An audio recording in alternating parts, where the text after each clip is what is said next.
Good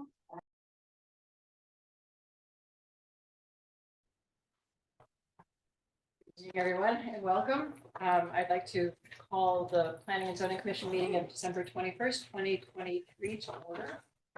We have 3 public hearings scheduled for this evening, so I want to take a few minutes to review the process for public hearings in the current hybrid format of our meetings. During the public hearing, the applicant will be invited to present the application, explaining to the commission and others present what is being requested. The applicant or staff will share all application materials on the screens as needed. Comments of town agencies will be read for each application if there are any. There will be clarifying questions coming from the commissioners. Then there will be an opportunity for clarifying questions from attendees. For Zoom attendees, please raise your hand through the Zoom platform and wait to be called on and unmuted. As this public hearing must be recorded, attendees will state their names and addresses before asking their questions. Next, those who wish to support the application may come forward, and then those who oppose the application may come forward. Sometimes we combine those into one for the goal of efficiency. Again, it is necessary for speakers to identify themselves each time they speak by stating their name and address. The applicant will then have an opportunity to address any questions or concerns raised by the public or the commissioners.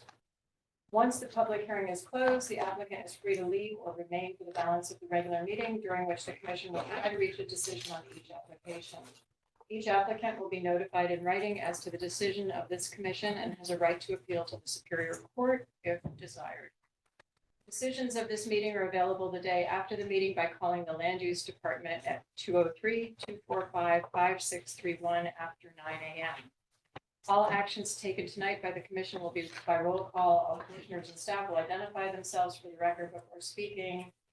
Seated this evening are members in alphabetical order, so maybe we could raise our hands. Mike Bogda, Jeff Downs, John Duza, John Morgan, Bob O'Connor, Janet Peckinpah, Andy Rubin, and myself, Carol Snow, Chair. Staff present this evening is Erin Mannix, our town planner. This meeting is live streamed on YouTube and will be made available on the town website for viewing. Additionally, I would like to ask that we treat each other respectfully throughout the meeting. And the town planner will now read the legal notices. Notice is hereby given that the Planning and Zoning Commission will hold a public hearing on Thursday, December 21st, 2023 at 7 p.m. in Meeting Room A, Town Campus, 8 Campus Drive, Madison, Connecticut.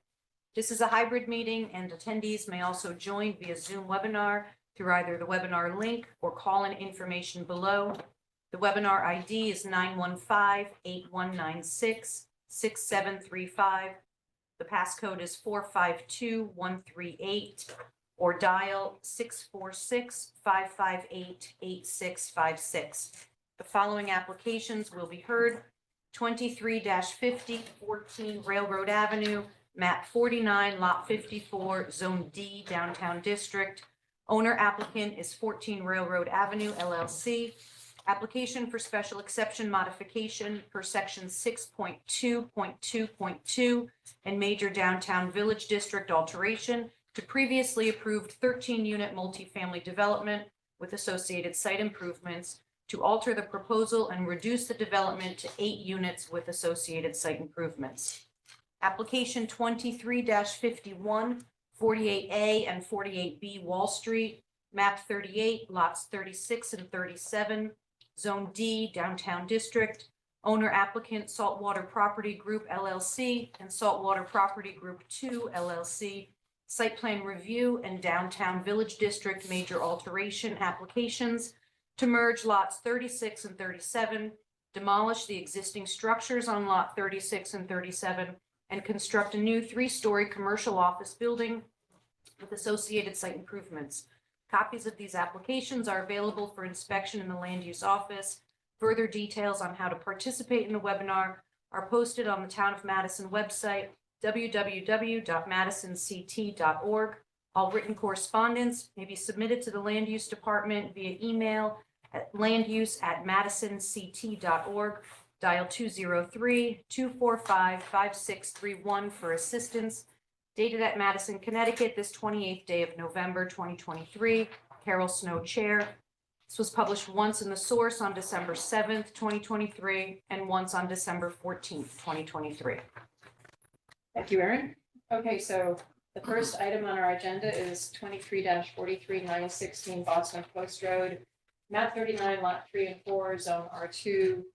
Owner applicant is the General's Residences at Fence Creek Homeowners Association Incorporated. It's a special exception permit modification and coastal site plan removal of the public access proposed viewing area. And this is a public hearing that has been continued from November 16th, 2023. Could I have a motion to go ahead and continue this evening? Thank you. Second. John Morgan, thank you. No further discussion. All in favor? All right. We invite the applicants to come forward. Is it okay for me to sit here, or did you want me to go there? It is easier to hear closer to the speaker if you're able to, or you could take the microphone if you prefer to. Okay. Okay, all right. Cindy Gardner, 916 Boston Post Road, Madison, Connecticut. To pick up where we left off, the commission seemed to be in favor of some of the ideas that we were offering to you, but to formalize our plan. So one of the things you asked us to do was to formalize our bylaws, which we included to give to you.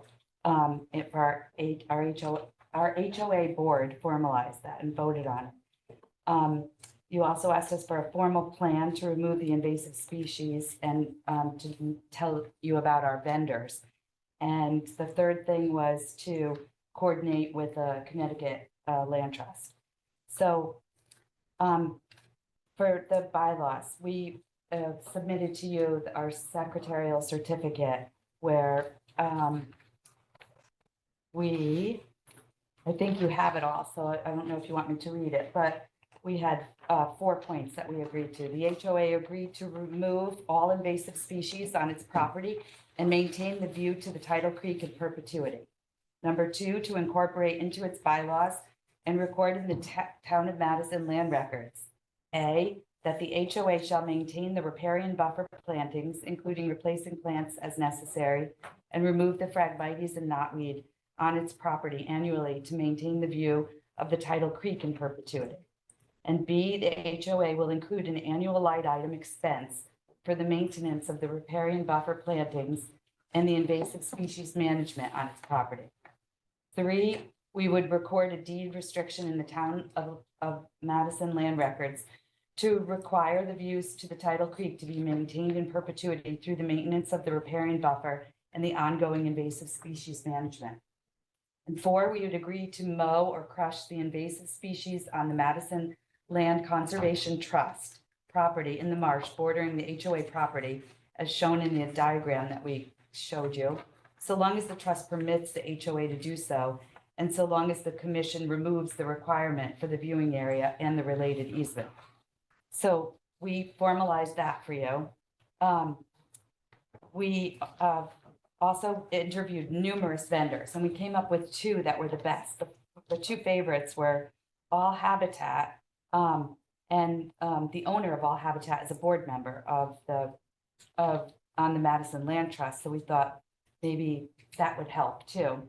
And the other person was Malcolm Hill, and he works for Deep, and he is also a contractor for 25 years, has crushed the phragmites, and he wrote up his plan about what they would do and how when they crush for 2 to 3 years, the sunlight starts to come through, and then the spores and seeds of the native species starts to grow back over time. And so it would benefit us greatly for our property, as well as what we're offering for the town, if we could coordinate with them. But the third thing that you asked us, the Connecticut Land Trust, the president is in a transitionary stage right now. So Ben Diebold was stepping down and a new president was stepping in. So then we talked to their attorney, Keith Ainsworth. We updated a new agreement. The first one didn't have enough details for them. So they asked us to, number 1, get a proper vegetative management plan beyond just mowing annually to protect the wetland and prevent other invasive species from taking hold. So I asked what they meant exactly, and they wanted us to work with their environmental consultant, which is Stephen Danzers out of Stamford, Connecticut, and we engaged with him to help us with the plan because we don't know what to do, so we need that help. The second thing they asked us for was the identification of the vendor and his qualifications, et cetera. They know the owner of All Habitat, and we introduced them, gave Malcolm's information to them. And the third thing was the deep permitting, which the deep you don't need a permit to mow or crush if the machinery is a floating, it has the 1 pound per pressure, so that it doesn't hurt or damage the marsh. So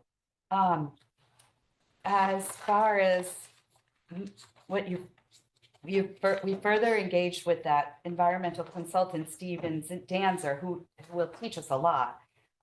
We engaged with him, and we want to promise to the Madison Land Trust that we would ensure the removal and the treatment is to their standards. So we would depend on his expertise.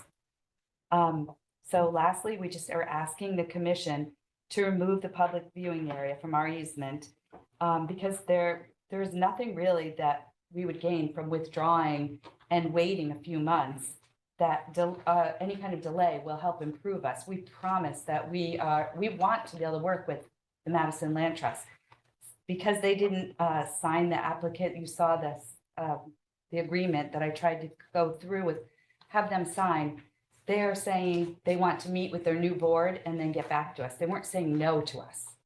And so we are hoping that you believe that that is in the best interest for us as well. And we would continue to work with their environmental consultant and the best vendors possible, the two of which we've shared with you. And if you have any other questions for me. Yes, I have one. Wasn't there a matter of a bond that was posted by the original developer that you guys wanted to look into how that could be handled? So, yeah, we talked to Adam. What he was willing to do is allocate the cost of the viewing area to the town or the Greenway Trail or however you wanted to spend it, and you were looking into the legality of could you accept that? He formalized that amount is $1,500. That's what he was going to spend for the viewing area. So he's willing to contribute that any way you want it. He'll give it to the town. He'll give it to the Greenway. But at the meeting, he didn't recall exactly what was. So depending on your side of the coin, can you take that money? You're welcome to it. Would you identify yourself, by the way? Oh, I'm sorry. I'm Cindy's husband. Michael Dwyer, 916 BPR. So Cindy, I think we just received a lot of this information this afternoon at like 3:30. Yeah. Erin, is there anything that we should put up on the screen to share? So, yeah, and I was going to speak to my meeting with Cindy and Nancy to discuss. We met last week to kind of talk about and try to formulate your ideas into what, in my opinion, would be something that is enforceable and would, I do think you have good ideas and you're on a good track of finding an opportunity that lends itself to maybe a compromise or an equivalent offering, I guess, really, right, for consistency with the Coastal Act.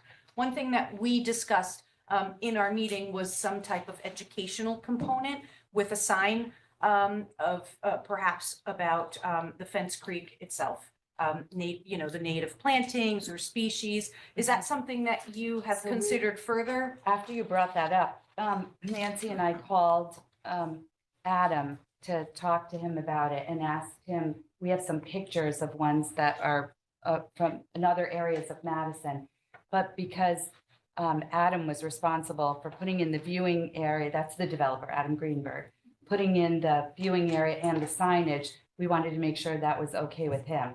And he verbally told us that he thought it was an okay idea, but just wanted to know more. But wasn't this in lieu of? So, Yes. Just the sign would be there, not the viewing. Yes, so the concept would be to have a title wetland restoration project. I do have copies here as well, that you had just submitted. This is just pictures. A restoration where your, the original approval required, a viewing easement and maintenance of that view in perpetuity that was associated with the viewing platform. Not really a platform, but more of a pavered or gravelled area with sitting, benches. And my understanding is that the view really would be obstructed at the edge of your property boundary because the land trust property is also full of invasive Phragmites, which, so it essentially from that level is eliminating your view of the Fence Creek.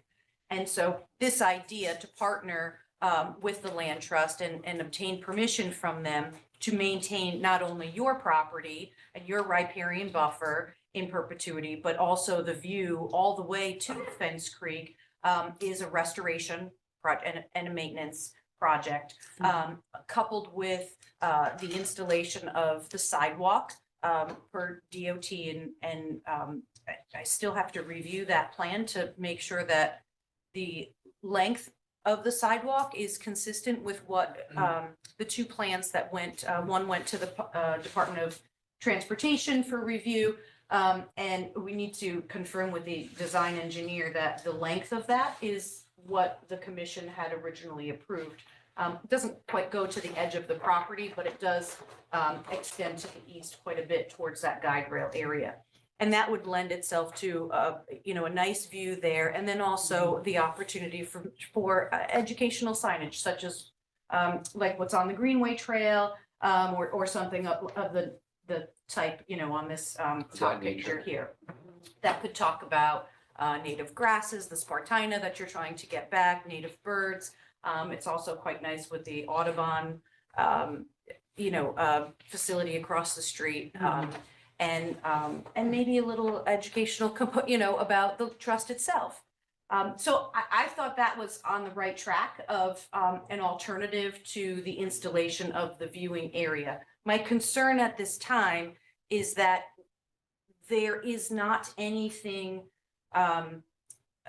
prepared for review, for filing on the land records. There is not a formal written agreement with the land trust at this time that the commission has the opportunity to review, or that restoration plan from the professionals such as Steve Danzer or Malcolm. And so that's where I had recommended, because this is the last day for the commission to hold the hearing open, which is why I suggested the idea of withdrawing, discussing the idea of withdrawing, that we're on the right track and being able to provide that documentation to the commission that then satisfies. There really isn't anything binding here from the commission that they can point to, or an approved plan or documents on the land records, such as the public access easement that currently exists. So that's the concern, not that it's more of a, crossing our i's and dotting our, crossing our. We're only on the first one, I'm sorry. It's a procedural. You know what I mean? I'm sorry. So that's, So I'm Nancy Olson. I'm president of the HOA now, and I live at 14 Boston Post Road. We do have a plan from Malcolm that is in his letter, and it talks about the crushing, that's his recommendation instead of using chemicals, which is what we would prefer also. The second thing is we do have an easement that's in place for the public access, and it includes a lot of the restrictions on, maintaining the riparian buffer and eliminating the invasives. So my assumption was that once we had the basic terms of what you would like to see, we would go back with Aaron and negotiate and work on an easement that would basically continue those commitments and remove the public access. And any other, if you wanted a further deed restriction, we would be happy to do that. But we figured that was paperwork that would come and that you would approve do a condition, you would approve with conditions. And the conditions would be an easement agreement. If you wanted the restriction in addition, I'm not a real estate lawyer, so it's up to whatever you want. I think the So- biggest missing piece is the buy-in from the land trust. The- Correct. That's where we can't authorize you to do a restoration, or the commission can't authorize you to do restoration on someone else's property as a condition. So that really needs to be Part of this. secured, I think, and presented to the commission prior to them acting. And we did everything we could. We jumped through massive hoops and you know, they're so I don't mean to argue, but they are an organization that's making a transition at the end of the year. It's We already- understand Yeah, transition thank you. very well. Yeah. Are we doing public comment? When it's time for public comment. Well, I think it's Madam Chair's decision. She's running this board. Well, actually, I think some of the commissioners would like a chance to say things, including me. So if you could Yeah. just hold your Well, can we question. keep public or staff comments to when they're appropriate as well? I'd like to hear Madam Chair run this meeting. I appreciate your concern for that issue, but I think that, you know, we're kept informed by Aaron. We don't know the ins and outs of Correct. state and local regulations and statutes and legalities. And in fact, one thing we did talk about at our last meeting is that we needed to have a concrete proposal that we could take to our attorneys as well. So we're really excited. What I wanted to say is that we're really excited about this project. And, you know, the idea of taking away a $1,500, now that we hear even a price tag, a $1,500 viewing platform in exchange for restoration of an incredibly valuable and sensitive ecosystem is a no-brainer to me. Right. But the timing is just off. And so, you know, asking us to what we can and can't approve tonight Three and what, meetings, though, you know, remember? what We've conditions done and this 3 times. if you could just hold your comment, I'd appreciate it. You know, and looking back at the records too and seeing that it goes back to 2019 and 2020 when there were conditions placed on approval of this entire project. And Aaron, one thing I wanted to raise tonight is that construction wasn't even supposed to start until we had some of these in place, you know, the town. And so speaking again to transitions, we have a new town planner, the previous town planner who approved it and was supposed to, you know, make sure that there was a plan in place before construction even began. He's left, Aaron's come on board, you know, we've got different commissioners now, so we're kind of starting fresh, which is not a bad thing. I mean, I think that can be a good thing as well. And what we've heard so far, we're all really supportive of, I think, what you're saying, the half of the commission. And it does get down to the technicality. So I think when you were considering withdrawing and coming back with a, you know, a kind of complete set of documents and completing the process so that we knew exactly what we're agreeing to here, that seemed to make sense to me. I don't know why you felt at 3:00 this afternoon, I you had to did- kind of rush this forward, but Can I just? yeah. I sent in paperwork way before 3:00 this afternoon. There has been more And- paperwork, but we did get something, or at and least the commission got I it. didn't want to withdraw. In our conversation, Aaron brought it up and I listened, but I just felt like we had everything. The only momentum is that you can see we're promising, we hired their consultant at very high price too. Well, and- it's great that that is all moving and- forward, but there's a major component, which is the land trust. Right, And but also it's not our land. We're doing everything for, within our means for you. right, We'd like to remove having the viewing area as an easement on our property. And we will take care of the view and the maintaining of the marsh and we'll continue to ask as the new board of the land trust takes hold. We'll go back and ask them and show them, we've hired your consultant. These are our vendors. What can we do? We want to do that. It helps us because for us, trying to mitigate the invasive species on our property, getting rid of those are going to help us it'll So It's a win we- for everybody. yeah, for we sure. really Yeah. want to do this. It just wasn't successful in getting them to get together and agree to this. Thanks. Any other questions or comments from You commissioners? said something, excuse me, they were in transition as well, the land trust? Yes, Yeah, leadership. The the president. president was stepping down. I don't know about anybody else, but he But that's has- why you had difficulty. Mhm.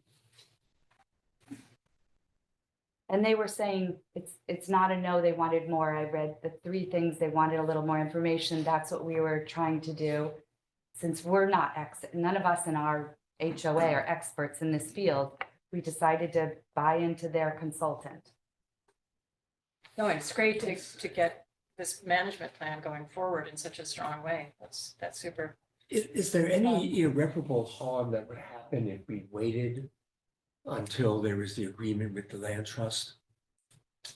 Well, I guess just for us, that's what I'm saying is we would like to do this for us so that we can then work on cutting our phragmites and even show the land trust. One of the things they said is they'd like to see the vendor, we were hoping our neighbors would do it too, so they'd see what was happening there, because they even thought that the machinery, the crushing, you needed the deep permit for. And so I had to go figure out that if it floats and it's less than 2 pounds per pressure, it doesn't require the permits. Doesn't what you'd be doing on your land satisfy the condition that was previously set in 2019 and 2020? I mean, is there any reason why you can't do that? If I can, Go the ahead. efficiency of doing it once is better. But if that's what you'd like us to do, is take down everything on our property first and then go back and do it when we get the land trust approval, if we get the land trust. Further to comment on the land trust, having participated in the conversation, it wasn't, they didn't say no, they're dying to get rid of it. This is a no-brainer. This is so easy. The outgoing president didn't want to commit to the removal unless he really understood the conditions that we use so that we didn't harm anything, or because I guess there's an odd chance some worse invasives come in. So Yeah, there's stuff they want to do, and that's where they gave us the answer. But again, And I'm happy you're not using Roundup, by the way. yeah, but it's kind of also, people are removing phragmites all the time on the shoreline. So these guys are very well versed in it. The reason we asked for tonight to not withdraw, which makes complete sense to, now I'm gonna say, it, dot your Ts and cross your Is, is because having no control of the land trust, what if they just come back and say, no? I don't care what you do, you can't cut down my stuff. Well, then where are we? Right? Well, you still have your management plan and, and what you need to do. Is there a possibility that you could vote to remove the public viewing area tonight, subject to, conditional upon us removing, our phragmites and invasives on our property and complying with whatever land trust throws at us?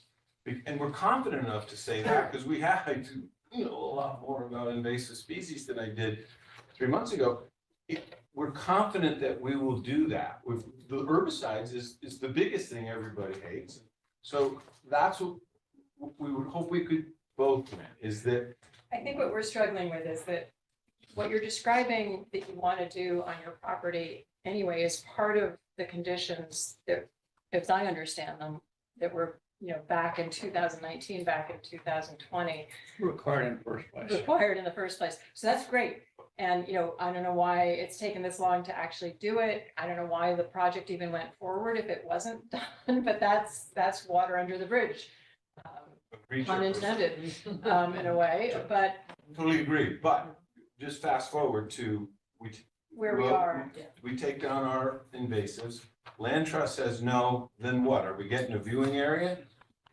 Which you can't see anything from, because they said no, and the invasives that the land trust controls blocks the view of the marsh. We understand your logic, Yeah. but it doesn't solve the problem. And, and I don't see the harm in waiting until the land trust is ready to weigh in. And until we have something in writing from everybody involved. And that to me makes sense, we don't exactly know what we would be approving tonight because it's still a little vague. And, I don't know when the timing of the best time to go into, try to remove Phragmites is, if it's. It's now, Now. Could be done. it's Could now. have been done by this meeting. Could still be done if it stays warm. So that's the pressure before you're the end of the- feeling, is that the Yeah. best time to start the process was now or in the fall, right?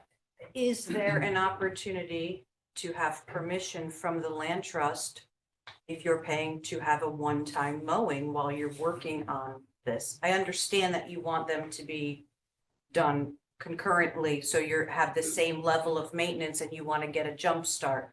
But you can do that privately with the land trust, showing them what your current proposal is for your mowing while you're waiting for your professionals to give you the maintenance plan, the documentation, the signage for your public, your sign, to be able to return that to the commission. Is that an option so that you're still, it's not a permanent agreement yet with they're still reviewing that, but it is an opportunity that you both may benefit from, an initial winter mow to You get do it in started. phases in a way, once you've gotten approval from everyone.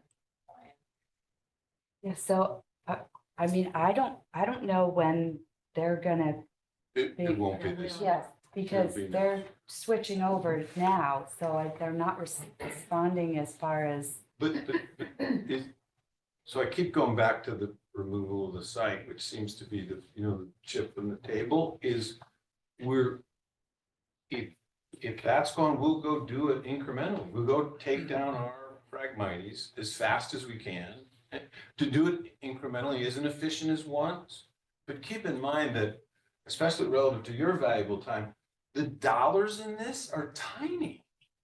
I mean, it's like. Although I think that it was kind of surprising to learn that that's what Adam set aside for a viewing platform. But it's not the money so much as it is, what you're asking is, to remove something for other reasons too, like your concerns about your security and, and not wanting any kind of foot traffic across your property. We understand that. But it's, again, I'm just going to say that it sounds to me, reading the conditions of approval of the project in the first place to get this high density project on a sensitive salt marsh required starting to have a management plan and and having that implemented even before construction started. And so now here we are in end of 2023. Sorry, maybe I'm missing something, but it's great you're doing it. But my point, Carol, is precisely the sensitivity the state has primarily is the safety of the marsh and the contamination of the marsh, not the public viewing area. The state, I know that was a piece of it, and maybe the town or the state wanted that, but we're the only ones saying we'll take it down. The developer could have done it 3 years ago. You understand? And you change developers. no, Well, we've only had the one. And by the way, From when From 2019 to 2020, but You're right on it. well, I mean, sorry, it's so complicated, and we do really appreciate what you're doing. So if there are no other comments from the commission, we can open it up to a hand raised in the back there. Okay, this might add some clarity. So my name is Alex Province. I live at 917 Boston Post Road, and I sit on 2 advisory committees to planning and zoning, ACA and BPAC. And I found myself in this exact seat in 2016 when planning and zoning was looking at this experimental concept of cluster housing. And I had had numerous phone calls with David Anderson, the commission at the time, none of which, this is a totally new board. Some people weren't even living in town at that point. I was very involved because I own the brick house right across the street. And I saw some of you when you were out on your Sunday walk, that's my bedroom, so I could hear you guys stomping across and, you know, it was a disturbance, just to show the proximity of where you guys would be standing versus where my, you know, family lives and where my bedroom is. So in 2016, I was terrified of this cluster housing concept of taking two houses right in front of us, a historic house, and replacing it with 9 units, tearing down a historic house. It was terrifying, it was frustrating, and I've been here since 2016. It was I that stood up and said, make sure that historic houses that are on cluster housing land be protected and preserved, and it made it into the motion. And Duo fortunately built the house back to the exact standards of what it was, the general's residence. While it's not, a Williamsburg reproduction, it's pretty darn close, and it looks wonderful, and we feel like we got our house back. Now you add 9 units. Fortunately, they're all wonderful people, and we love you guys dearly, and we're happy to have you. Duo Dickinson is a fantastic architect, has created this maritime sort of coastal village. We love looking across the street. We love that all the houses glow. We love that we feel secure and safe. But enough is enough. We've developed this land to the extent that it needs to be developed. I don't want to look out and see more sidewalk going into a marsh. I don't want to see signs. I don't want to see benches. Incidentally, if you Google a cedar bench is $1,900. So I don't know what $1,500 is going to get you. We have John Cunningham, who's done a beautiful riparian buffer zone that was supposed to transition into a mowed marsh without the silt fence. And would be a win-win-win for everybody. You would drive by the marsh and you would see what it was supposed to be, what it used to be when I was a kid. We're gonna promise to mow the north side of the marsh, which Deep used to mow. In fact, Malcolm, who you guys are hiring, was the guy who mowed our marsh originally 10 years ago. We're pleading with you guys.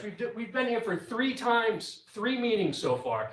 And again, you guys, we want the fracs gone. We want the riparian buffer zone protected, want the silt fence gone, and we want to be able to look and see nature. I don't want to see a sign explaining nature. I don't want to see a dead-end sidewalk going into a mud marsh. I want to just not see man-made crap.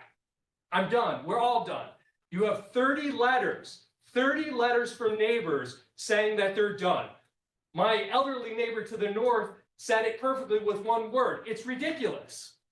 Like a bench sat on the side of the road, like without views, like was something that sounded wonderful when we were here years ago trying to like make this work. Now that the units have been built, now that we see what's out there, we feel it, we breathe it, we know what's here, none of us want it. None of us. 30 residents, all of us, my neighbors behind us, on Liberty Street, 30 notes have been written in.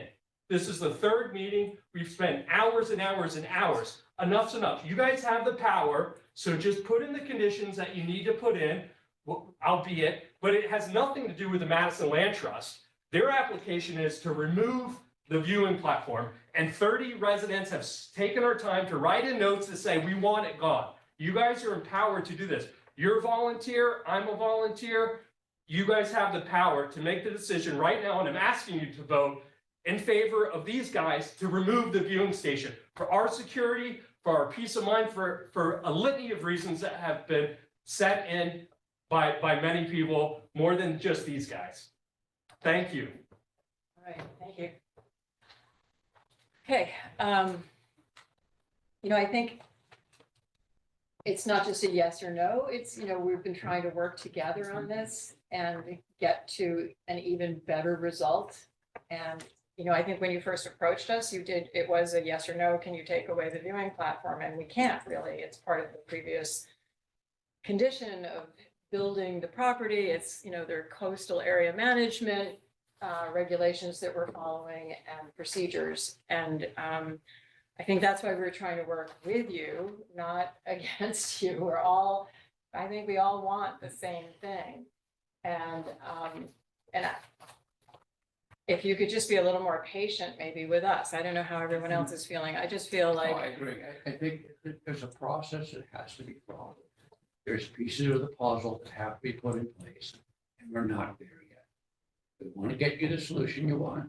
We're all with you. It's a matter of getting all things together at the right time in the right place. and maybe it is because we're so excited about doing this bigger project, which, including going to the north of the post road. And, I don't know if we could get deep involved again. I mean, obviously they have to get involved for some reasons, but if they would be actively involved, and restore the area there better. I mean, we've talked about trying to clear out the conduit that goes under the post road and, there are bigger picture things that we're looking at. That's not what we're here to do tonight necessarily, but it's where I think we all hope to go. So, I don't know, any other thoughts from other commissioners? Gentlemen. Yeah, go ahead. Hi there, good evening, Matthew Bennett, 917 Boston Post Road. I do want to just clarify though, factually, are we certain that you don't actually have the authority to approve the applicant with conditions? Because my understanding is that the requirements that were put into the record as part of the original approval were informed by DEEP with a set of suggestions about a set of coastland preservation parameters that actually were recommendations, not requirements, and that were approved by the Planning and Zoning Board as conditions of the approval, but which this Planning and Zoning Board has the same authority with which they were put in place to approve the applicant to remove.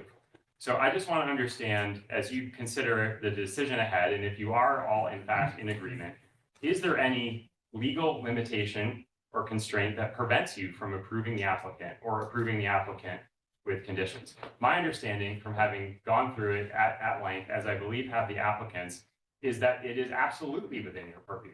That if you are in agreement with the spirit of their intent, that you could approve their application, that you are the Planning Zoning Commission of this town, and you could simply tell the applicant, we are in agreement. And the conditions that are tied to your agreement are that they do the things that they've set forth. So though I do understand and appreciate your desire to get to a documented outcome, I actually think you have that power here right now to approve their application as submitted with the stipulations that you would want to place on them. So is instead of the additional time and expense and effort on your behalf and on the applicant's behalf and the risk of further litigation or whatever else comes of this, I would encourage you to vote in favor of the applicant and set forth the parameters that you think need to go with it to satisfy the original intent and spirit of what everybody here collectively is trying to get to. Thank you. Thanks. Last month at our meeting, we did asks for a specific proposal. We haven't quite gotten that yet. And one reason why we wanted more specifics and commitments, including commitments from Land Trust, and I'm sorry that they can't do that by this meeting, is because I think we do want, we did talk about it at our last meeting, to go to consult with our counsel. What can we do? What can't we do? And I appreciate that you support us 100% to go ahead and make a decision tonight.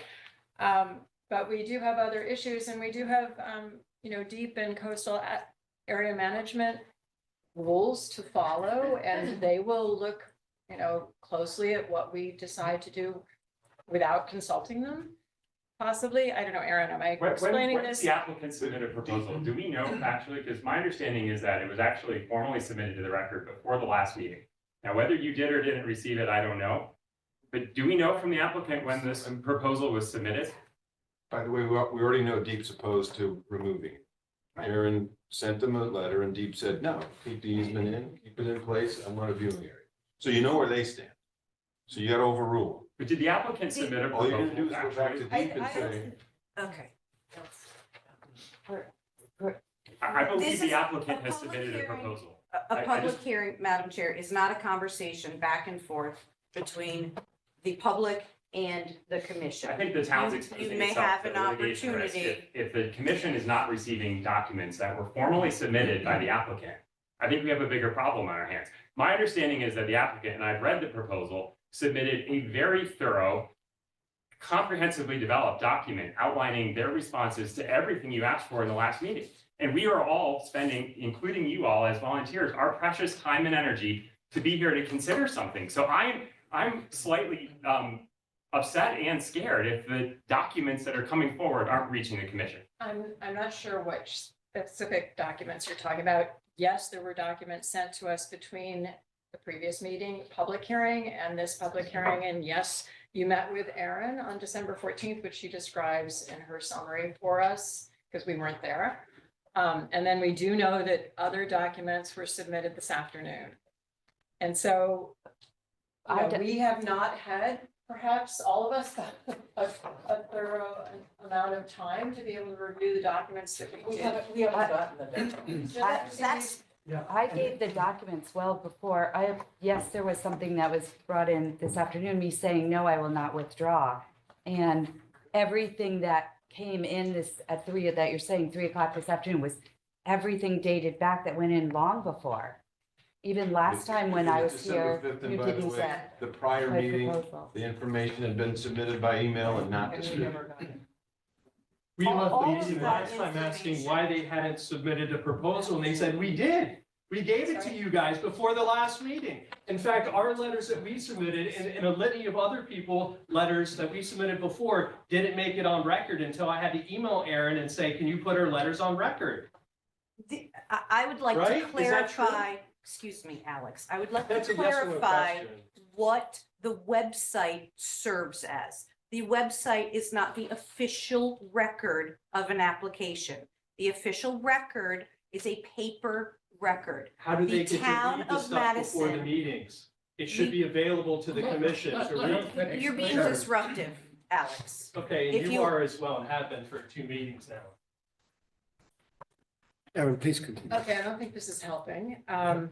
Erin, do you want to go ahead and The finish? application, the information that Cindy indicated at the last meeting that came in was not distributed at the meeting. The paper information was in the file. There is no missing information. We have all of that. And as far as I can tell, you've recapped all of that information here on the record this evening. So there's no unknown documents that the commission, the public, or anyone in attendance to this meeting has not seen. So to clarify that, I'm not understanding what you're referring to, Mr. Bennett. As far as the ability for the commission to make a decision, yes, it is within your purview to approve, deny, or modify an application for a coastal site plan. That is within the commission's discretion.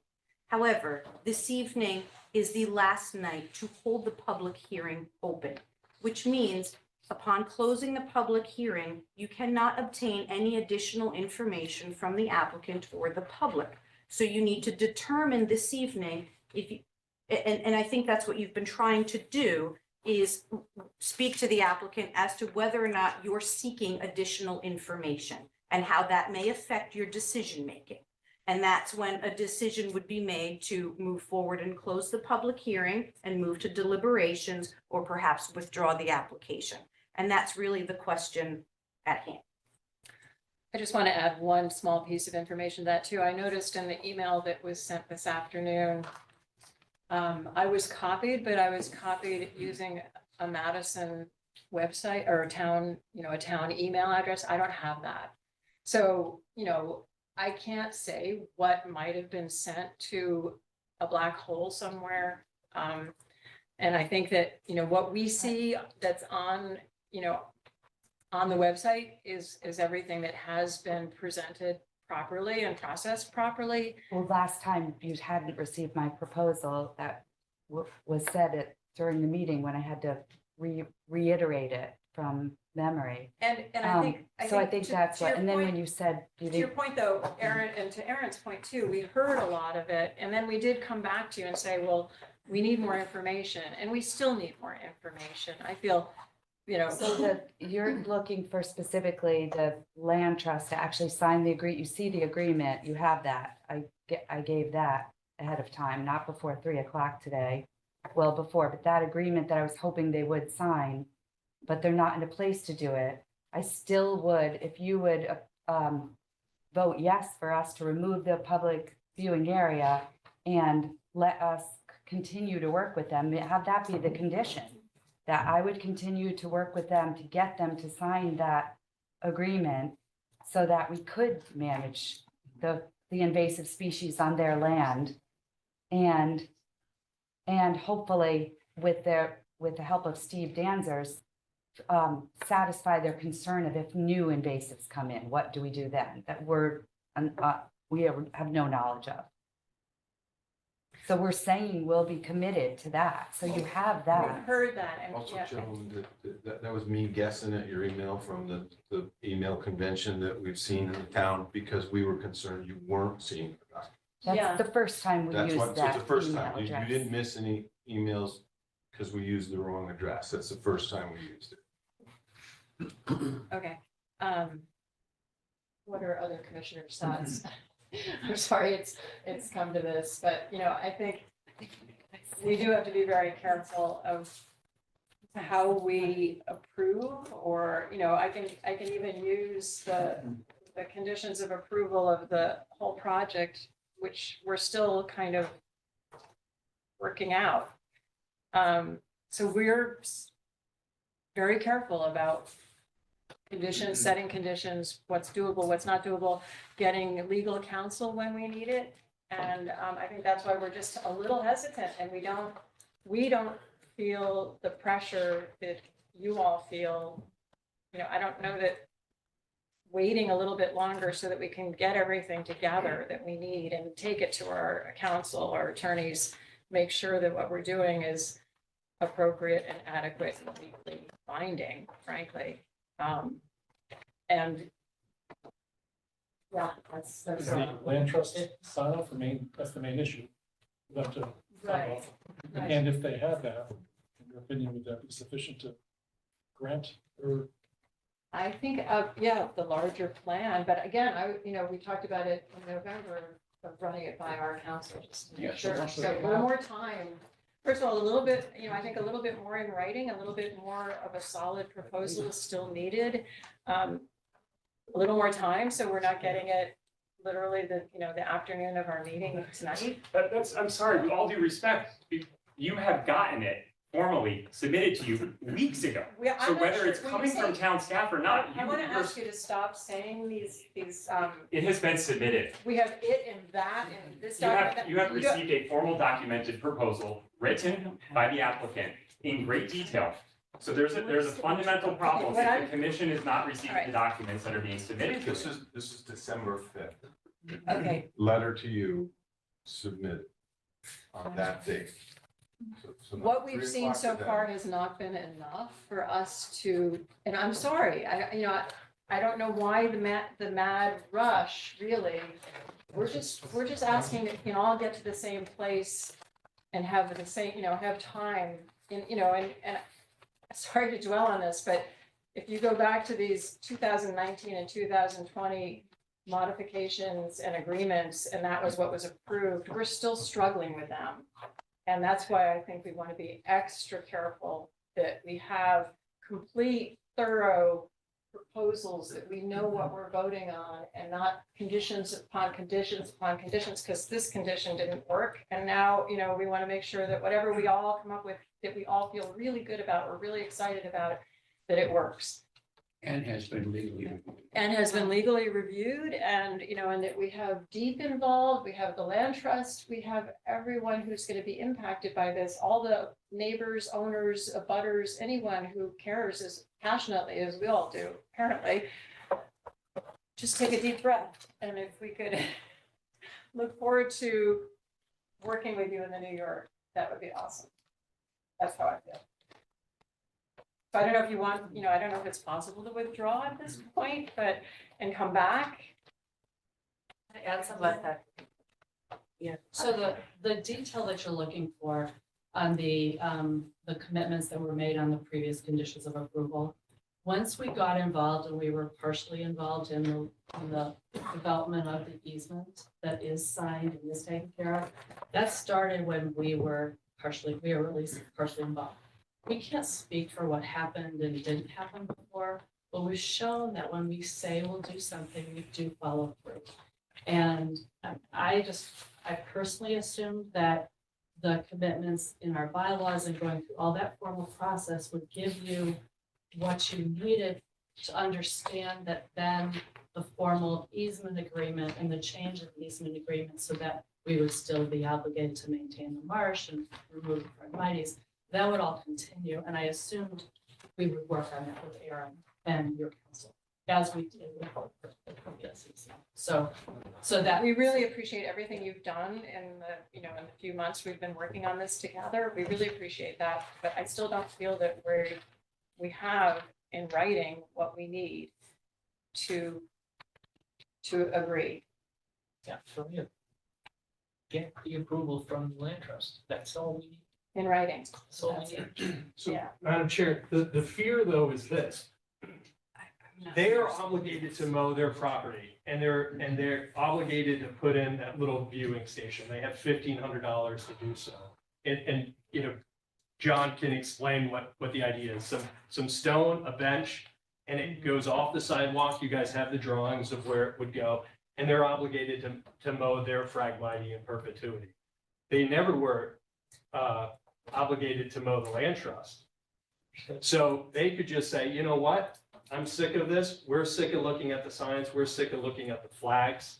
We're just gonna have John put the gravel in, put a little Costco bench up, put a little sign, mow their little section of frag, and then say the heck with whomever. Let the land trust take responsibility. You have right now in writing, you can say conditionally, these people will mow it. Or you risk them just saying, we're done, all of us are done, put in your bench, put in your sign, and let whomever deal with the frag. Because they're under no obligation. They could just check off now. And if you read, and if you, We've heard one you. more point, Madam Chair. There are previous conditions that haven't been upheld. And you can, you've asked us now to undo some of those conditions. The And viewing so, station. and so as part of that, we're trying to work with you to see how we can make this an even better, stronger condition They application. may not be willing. They might just say, put in the This bench, is not the and then it's over. applicant, Madam Chair. Okay, we're done. That would be fine. That's what you want to do. Okay. You made your point, Right, we we get it. understand. We heard you. And it's really 65 days that the town has to respond, not the applicant. So I think you guys, it gets into, you've done this meeting 3 times now. We're aware of how many times we've done it. And we also appreciate the progress that has been made. We just don't think we're quite there yet. And we asked for more so that we could take it to our attorneys and have them look at it. And we're not there yet. Would you take what the agreement that I created for them to your attorneys? We so need that the I whole, can I get them think to- what we're trying to do is put together a whole package and we don't have that yet. And, I think we'll get there. I think you guys are doing an incredible job working toward it, as fast as you can. And yes, there are hurdles of transitions in the land trust and, but yet I don't see after, waiting 4 years to get where we are with a management plan, another month or two is gonna do harm. I don't see that. And What are our options right now as a commission? As you are aware, there is an approved special exception for and coastal site plan for the development with the conditions that are put forward, which is the requirement for the public access Right. or the public viewing access. That's the which is status an quo, Easement right. on Nobody file wants eventually. and the maintenance in perpetuity. This is an application to you requesting that you remove a condition of approval. My understanding is that the commission raised questions as to their ability to remove that as far as consistency with the Coastal Area Management Act. Correct. In understanding that and not just a straightforward removal, the applicant has come forward with another alternative, a compromise that more closely aligns with the Coastal Act. And so in order to look at, apples to apples here of some type of an alternative, that is what you had asked the applicant to explore. You have every right to ask for additional information so that what you are approving is enforceable and documented for perpetuity. And if you don't feel as though that information is presented to you this evening, then you have a choice to make. This is the end of your opportunities to receive new information. If the public hearing closes, then you need to deliberate off of the information that is currently in the record. Whether or not that satisfies consistency with. But the a coastal new act. proposal could come forward The next applicant- week. The applicant has There's every no right need to to wait withdraw 6 the months or application currently, Okay. understanding that the commission likes the direction you're heading as far as a restoration of tidal wetlands, a partnership with the land trust. And I think it has very clearly on the record this evening expressed their concerns of not having any legal documentation or any specific proposal from a professional that shows what that Entails. you know, the Steve Danzer component of what that restoration and maintenance is. And that would come from Malcolm and Stephen. So Malcolm, you've got Do have a Malcolm's letter. We That- don't have one that So- necessarily satisfies land trust. I We guess do the have a question, Comprehensive proposal to remove the invasive. Further, liking my logic before, can you just answer the question? Land trust is no.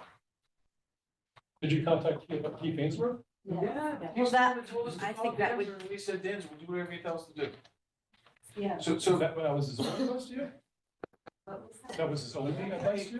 he No, gave, the three he things. gave us these three right there. Yeah.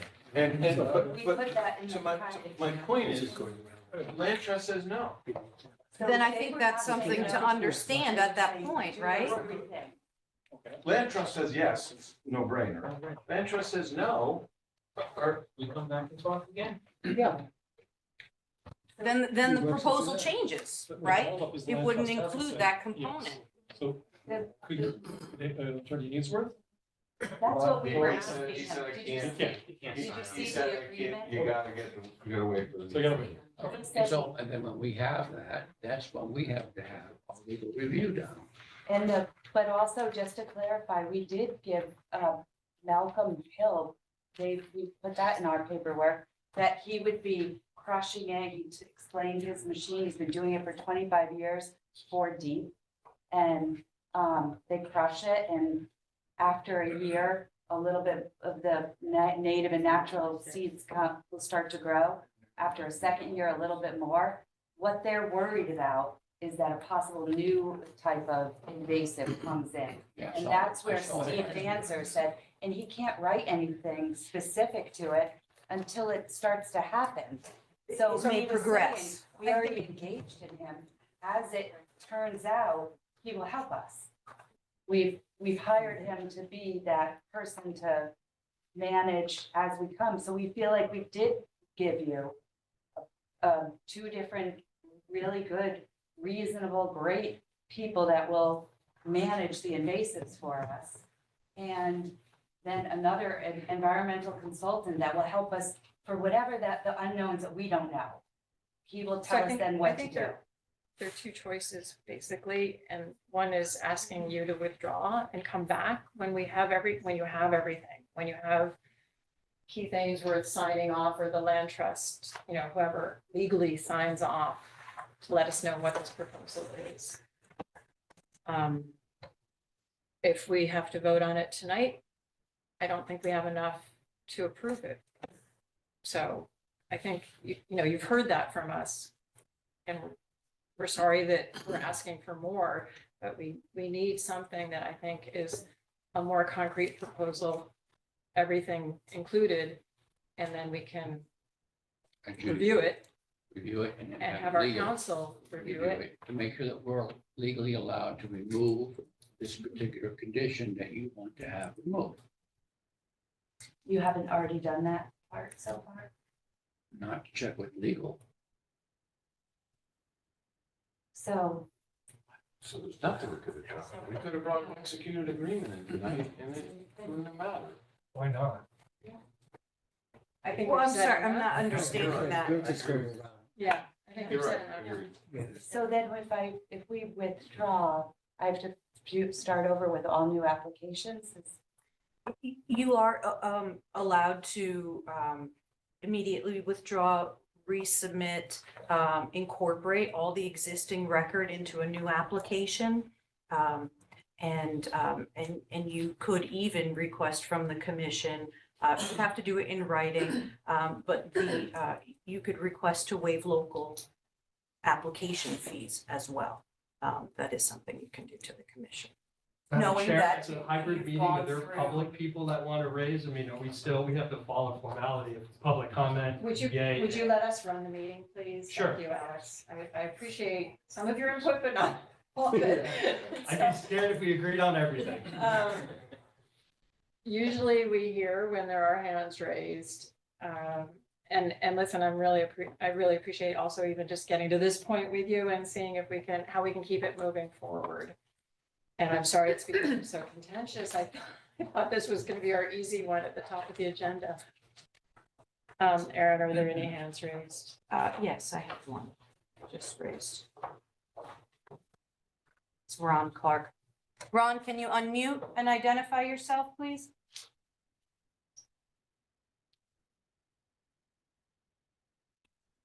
Ron, can you hear us? I just unmuted. Good evening, everyone. Thank you for letting me speak and for a very interesting meeting. I have to plead guilty as one of the co-conspirators because I was on the Planning and Zoning Commission when this originally passed, so I know it quite well and I live nearby. I guess my first question is more to Aaron. Why can't this be continued?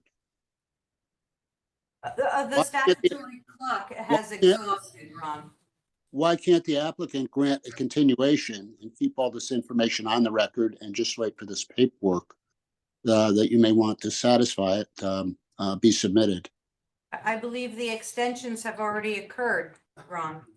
Oh, okay. I've been following it that closely. You know, I can see it's a conundrum. And I think everybody, I can speak certainly for the applicant and for Mr. Province and Mr. Benedict and others as to the way they want it to go. And of course, I don't know how the commission wants it to go, but from what I can gather, you're all pointed in the right direction. And I fully understand and appreciate the complexities of the Coastal Management Act and the conditions of approval originally. And if it has to be done, it needs to be done correctly. But I was hoping that a continuation might be more you know, in line to keep all that information on the record. So I'm sorry that's not an option that you have. I would also say to the folks of the general's residences and also to Alex Province that Pragmati's removal is an extensive amount of that is done at the Madison Country Club, acres worth during the year. And as this thing moves forward, hopefully it will, that they contact them and see who their contractor might be. And hopefully there could be an economy of scale doing all that work in the same neighborhood at the same time. But other than that, I can only say I feel your pain. I hope the folks, that the applicant understands what you're dealing with. I certainly do. And like I said, I from what I see, I think everybody wants to do the right thing, but it has to be done properly. So I guess that's all I have to say. Sorry we approved it in the first place, I guess. I mean, approved the viewing area. Thank you, Ron, for turning in. We thought, I think, never look a gift bench in the mouth. So thanks, everybody, for your time. Have a good evening. Merry Christmas. Thanks, Ron.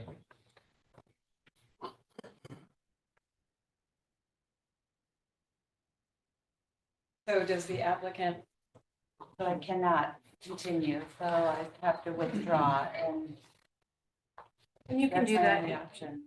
You can do that in writing and we can schedule. It doesn't, there's no way I could see a vote if we tried that.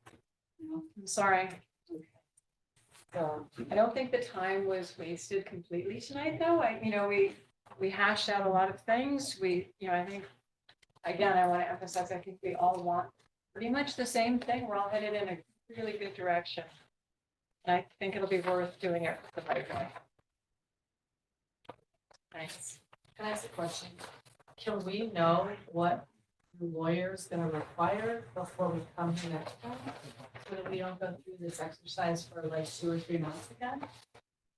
That's exactly, I would think a conversation like we've had over the last week and bring in the land trust and look at language.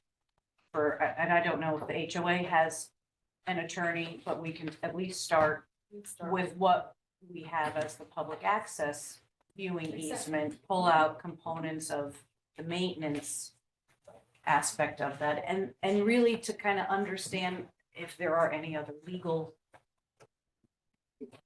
requirements on behalf of the trust or even the commission. You know, does that need to be a viewing easement in, in perpetuity? Those would be recommendations to it, So that would have been really good to know if you still had to have a viewing easement. What, more maintaining views, that's like a view shed, A view excuse scale. me, And we'll that's, do the view scale. that's what I mean. We, of course, would do that, and we'll do the pragmatic removal, we'll do everything that was in the commitments in the original 2019. Just not the viewing area. As a spot and a sign that says public access. No, I can't speak for all my colleagues, but I think I can tell you what's going on here is not, hey, let's slow walk this thing so we kill it. Because boy, we really want that viewing area. That'll be great. That's precisely what's not happening here. I think I can And I don't have any trouble with the say, commission. that's I just not it. was surprised that the lawyer had not been consulted a while ago, because I thought. Well, We got this. there's really nothing, I mean, as far as We gotta- legal perspective, the commission has the purview to make a decision, and it is their determination for consistency with the Coastal Act. A land use attorney would get involved, well, one, if the commission has a specific legal question for our land use counsel, or if we're reviewing, like we did, a legal document that could ensure, if the commission is looking to ensure something in perpetuity, then that language or feedback from the attorney is relevant. But there wasn't a specific question raised in that sense to ask the land use attorney. The commission has the authority to make the determinations, and it's not under deep, although they take deep's comments into consideration as well as public comments in making decisions and with consistency to the zoning regulations and statutes. So there is access to the attorney should we need to review. Just misunderstanding. And with the land I trust, thought yeah. that had happened, or that was going to happen, so. There's a horse and cart situation where the proposal needs to come, we need to review it back and forth. But I think, the more we can work together and that, I think your December 14th meeting with Aaron was productive, and if you can follow up with more meetings like that, that would be great. Move this. Thank you. Thank you. What are we doing? They're withdrawn. Did you? I didn't hear that. I didn't either. I didn't have. Okay, I will withdraw if we're not going to vote. So yes, I will withdraw and reapply.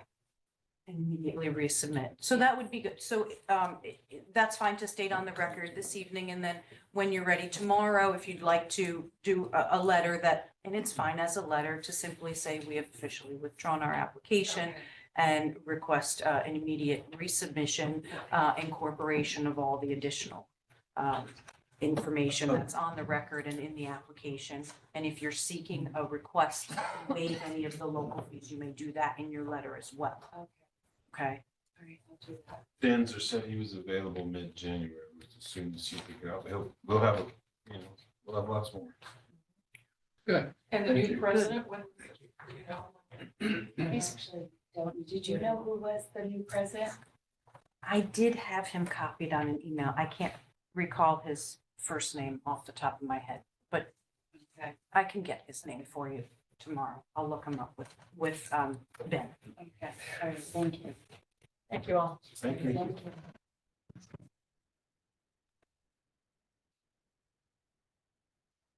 All right, next agenda item is 23-50 14 Railroad Avenue. and application for a special exception modification and for section 6.2.2.2 and major downtown village district alteration. John, you the second? I'll second. Mike, Bud, any discussion, bigger? Applicant's still here? All right, so. Thank you So for your is it- patience. Is this working? Let's just turn it on. There's just, How about that? yeah, you just have to I can hold hear it a you, little but I closer. don't know if the mic is. Because I have a scratchy voice. There we go. Yeah, just hold it closer. For an 82-year-old guy. I'm John Matthews. I'm an architect. My office is at 817 Boston Post Road. I'm a town resident for 50 years. I'm here representing Railroad Avenue LLC. I've been working on this site for 5 years. Just to let you know. It's been a long process.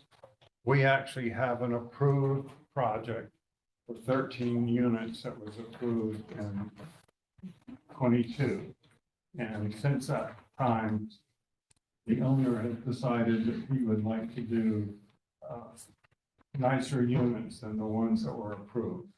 The ones that were approved, there were 10 3-story townhouses, garage on the first floor, living room, dining room, 2 bedrooms up. The peak of the roof for those townhouses was 40 feet high. Okay. The new design, the peak is 29 feet high.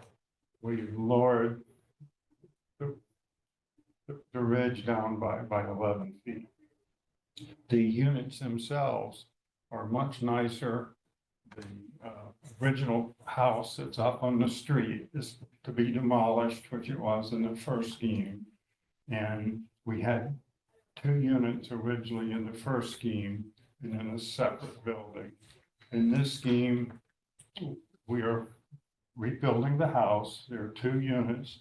We've added a garage to the first floor unit, and we've added another 2-bedroom unit with a garage to the back of that. In between that, in the rear of the site, is some parking and a landscape area for the tenants. When you come down the site, on the left side, on the east border, originally there were 5 townhouses. Now we have 3. Aaron, can you pull up a plan or? Yeah, Are you ready for architecturals?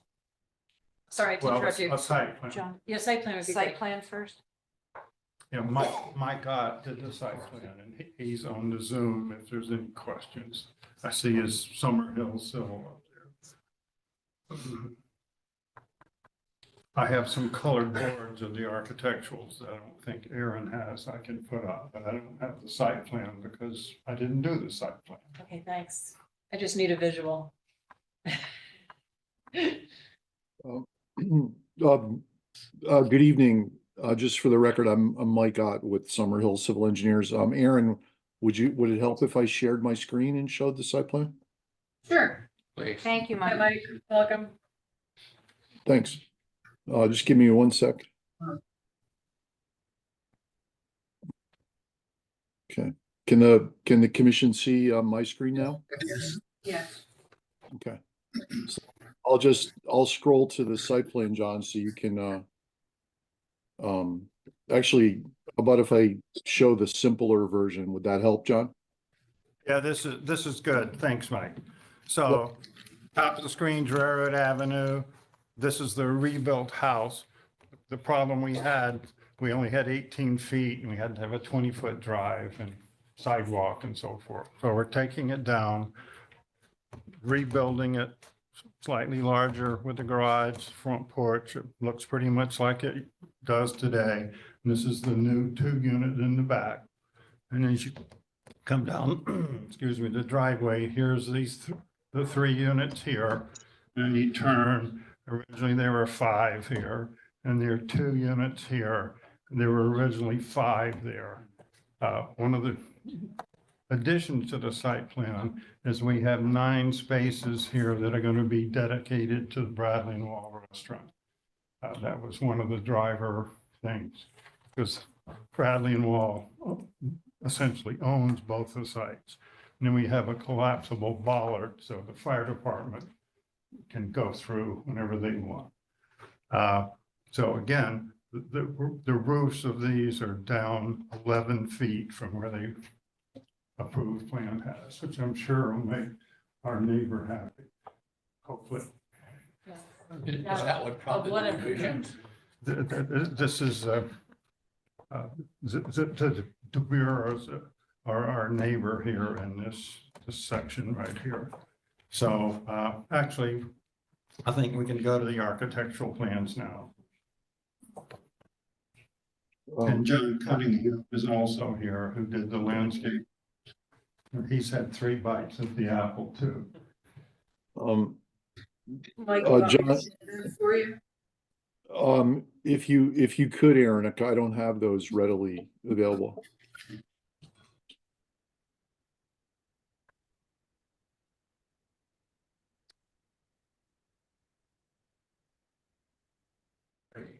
This is the front building. This is an ADA unit here. We have a ramp coming up. And this is the garage. There are 2 bedrooms, 2 baths, and there's a front porch here. Kitchen, living room, dining room. And then this is an entryway that goes up to the 2nd floor unit. And then this is a party wall. So there's a 2-family house and a 1-family house. Again, we have an entrance, kitchen, dining room, living room, a little den, a garage, and a stair that goes up with a powder room. And these have patios in the back. So if we could go up to the 2nd floor, Aaron. And then the 2nd floor has a loft. So this is the 2nd floor unit. It's actually the largest unit in the complex. It has living room, dining room, kitchen, a den, 2 bedrooms, and a loft up on the top. And then the A3 unit, this is the loft here. You know, it has typical attic. We have a dormer because we needed that for the stairs. Then, so again, this is the other 2-bedroom unit. Stair is a little open area, 2 bathrooms, laundry, and so forth. Now, if we could go to the elevations.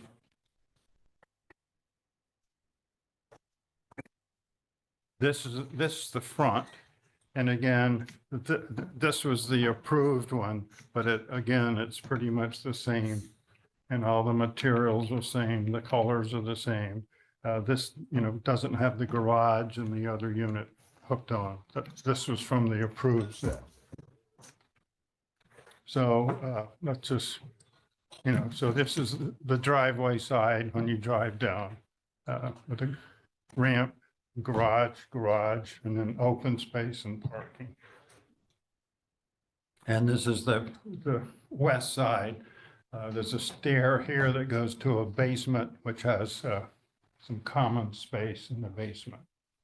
And that building has its own septic system. That's the rear, looking back towards Railroad Avenue. That's the garage. And this is the utilities for meters and so forth. And this is the B unit, which has the 5 units. And I don't know, we could squeeze that down, Aaron. Or one more.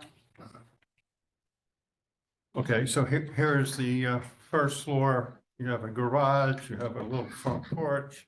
You enter into a living room, a dining area, a kitchen, a little open area, and you have a patio, and then you have a den. And then there's a door from the garage and a door down to a basement. We actually have a basement under that portion of those units. So there's plenty of storage. You come up the stairs, open area, bathroom, bedroom, master bath with its own bedroom. There's a pull down stair for a little attic area, which has a dormer roof. So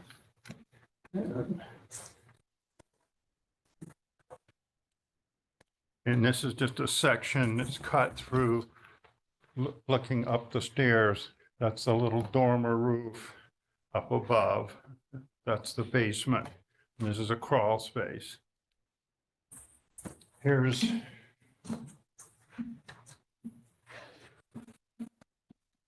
this shows the 2-unit building in color. That's the 3-unit building. And again, this is the 3-unit building from the back and the 2-unit building in color. This is just a detail that shows the materials, which again, they're shingles up in the gable, narrow clapboard, wide clapboard. And again, those are all approved by ACA, and they're the same ones that were approved before. This is an interesting one, which is called a streetscape drawing, which is required in this area. So these are the existing structures. And then that's our proposed new front. So it pretty much looks like what's there today. I have to screen share that. Let's see if I have anything else here to show you. John, she just put these. I'm a little slower than you, John. Okay. Hold on. Just Well, there wanted to it make is. sure that those attending online. But could mine's see in this color, screen so. Anyway, does the commission, any of the commissioners have any questions? Because I'm actually pretty much done with my presentation. I'm going to make it short and sweet. Thank you, we appreciate that. And I think it looks great in, going from 13 units to 8 units. I wish we'd see that kind of application more often. Reducing- Usually people come in and want to add units. In this Exactly. case, we came in and took Any units away. questions? Yeah. Question about the parking at the restaurant. Can you explain that? Yeah, if we go back to the site plan here. Actually, Mike had the site plan.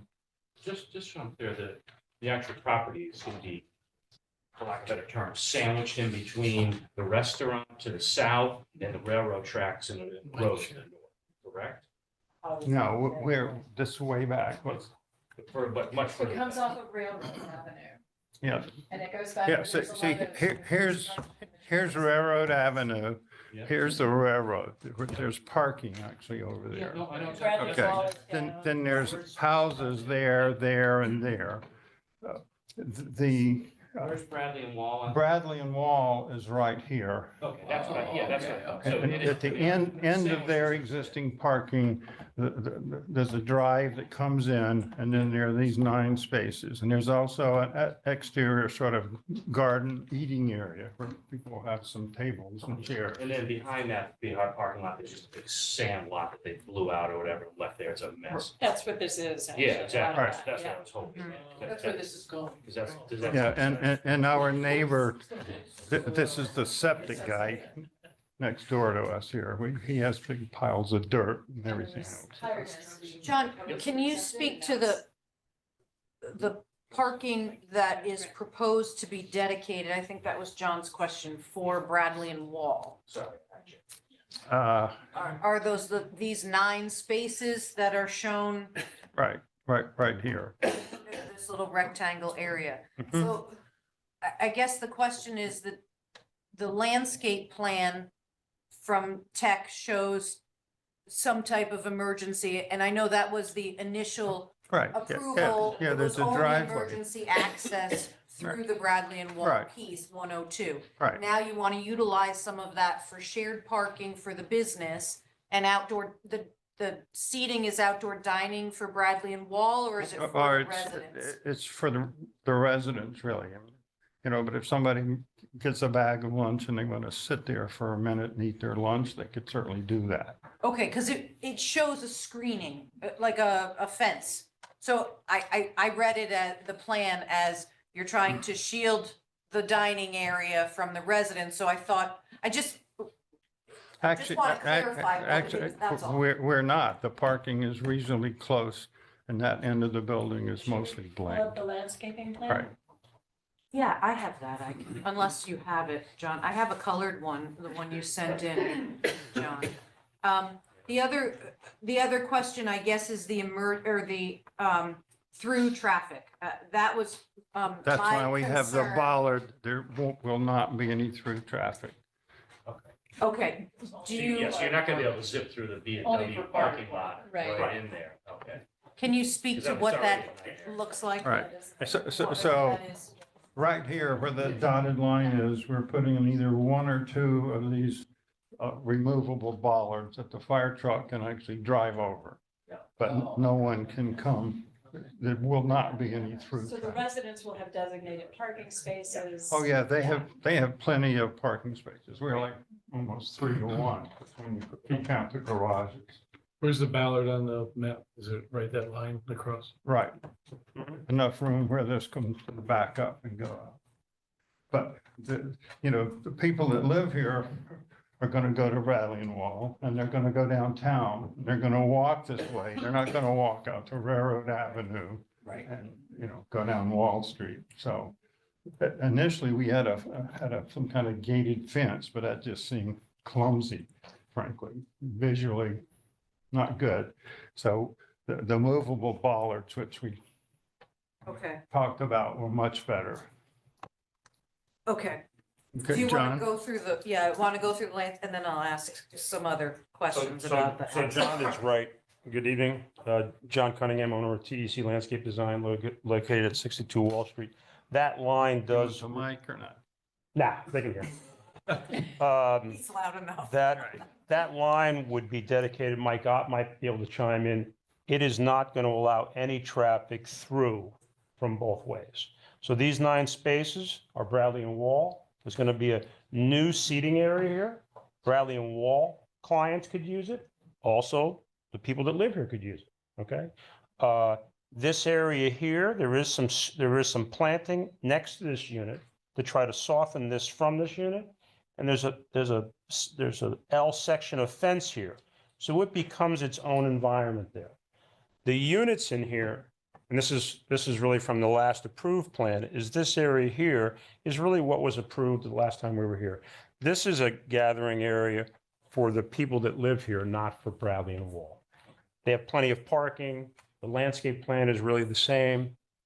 Everything else is really the one little change we suggested is a concrete walkway that's going to lead all the way out to Railroad Ave. I suggested now to make these entrances to the garages concrete also. I think it's going to look a little bit better. The terraced areas behind the units will be a concrete paver.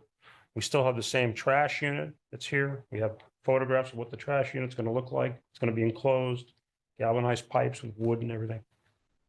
So it's all going to be really about the same as what was approved. Is the lighting the same? Lighting's the same. I have a copy. Mike has it in his file. I have a copy of the plan. Everything's full cutoff. There's no wash over the property line. Everything on our photometrics plan is 0, Pat, at the property line. Temperature. 3,000 K or less. All right. Thank you. You're welcome. So are there any other questions? You're being awfully generous with Bradley and Wall.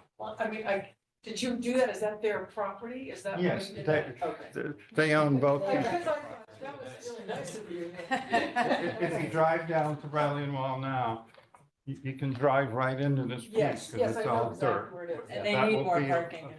paved Yeah. driveway that'll Nice. take right here to those 9 spaces. Because they need the 9 spaces. I didn't see it there, you mentioned, there's no common area, no common building in and of itself as a structure. No separate structure, okay, no, that's fine. An amenity building. An amenity building, like, No. common area. Was there a mailbox area? Well, we've talked about, we show a place on the site plan up by the thing on the front. We can also talk to the post office because every unit has a door. They could put it through the door, but that's a. Yeah, they don't say no to that. But we show a mailbox up by the road. Aaron, John, is that considered part of, I mean, I like the idea here. It looks great. I don't understand. You can just put a structure on this, for the restaurant on this property? Does the health department have to, I mean, is there? To share parking or create parking, they're Well, both no, in the it's same, Sitting area. The sitting right, They're so two they're, separate lots. One lot's owned by Bradley and Wall, and this is owned by 14 Railroad, but it's the same owners. so This is just there an is outdoor a seating legal area. mechanism. It's all, it's outdoor seating. They're picnic tables, Okay. really. So it's not, yeah, I guess there's a difference between service and, serving at a table and having Wait staff come So out. wait staff versus having a picnic table available It's like if they you have want out to front. eat They have the outside. same thing out front. If you Correct. Sit there and eat, you can't, right on Wall Street. The only question I have is, you're showing some landscaping and some alterations to the driveway on 102 Wall Street. And this is an application for 14 Railroad.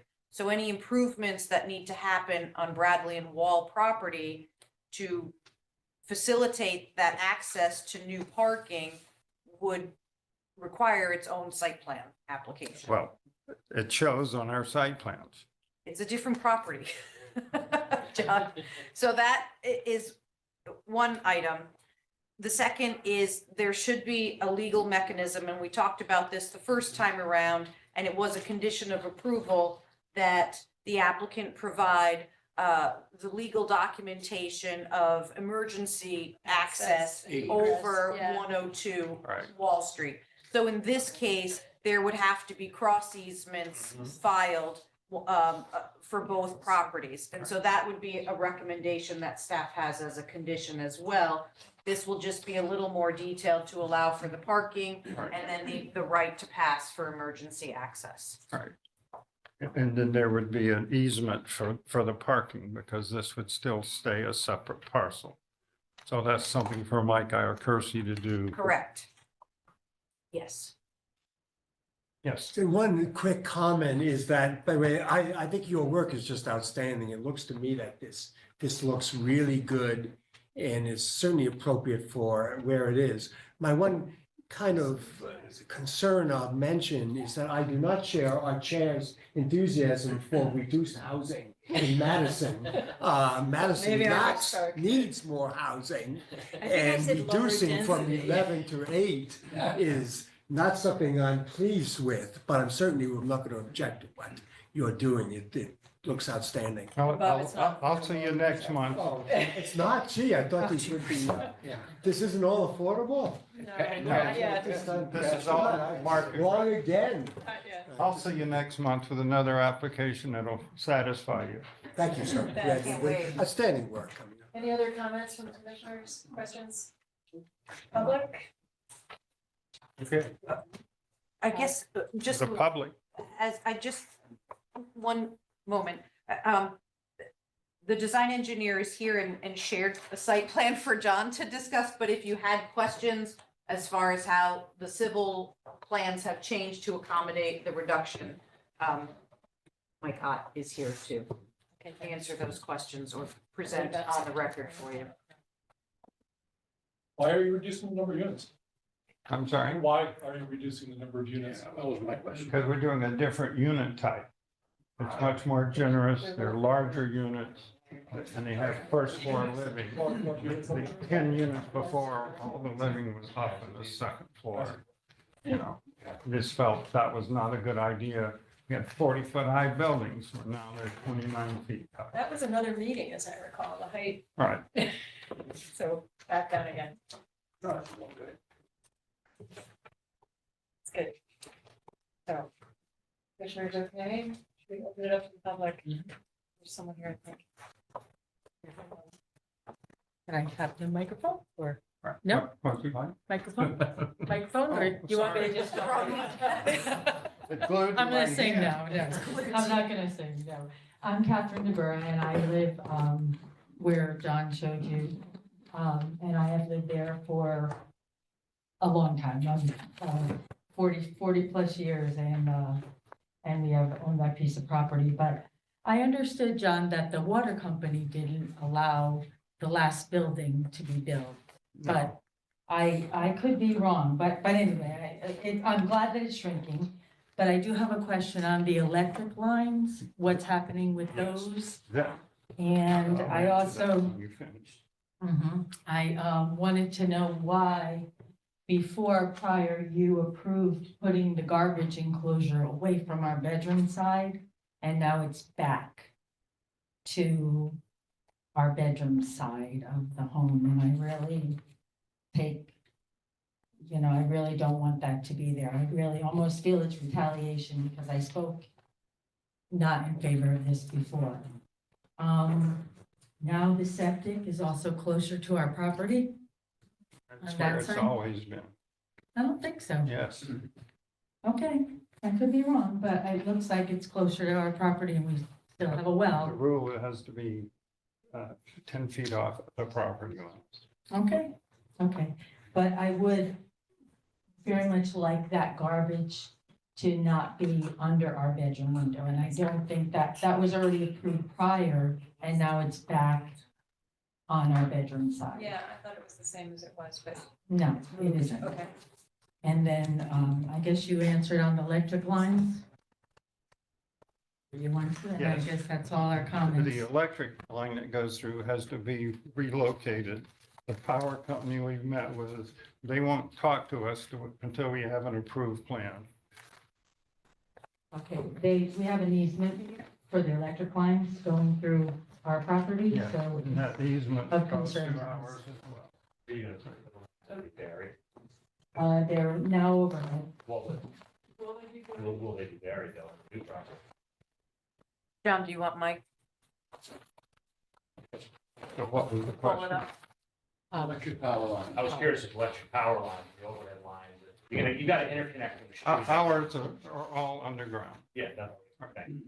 And So there'll be a to pad address the that'll connect. trash issue, the reason there wasn't one shown before is we set it up where everyone put their trash, have it near garage, and they put it out for pickup. There is no bulk trash, but we put a bulk thing in pretty much for recycles. We could go back to that same trash approach.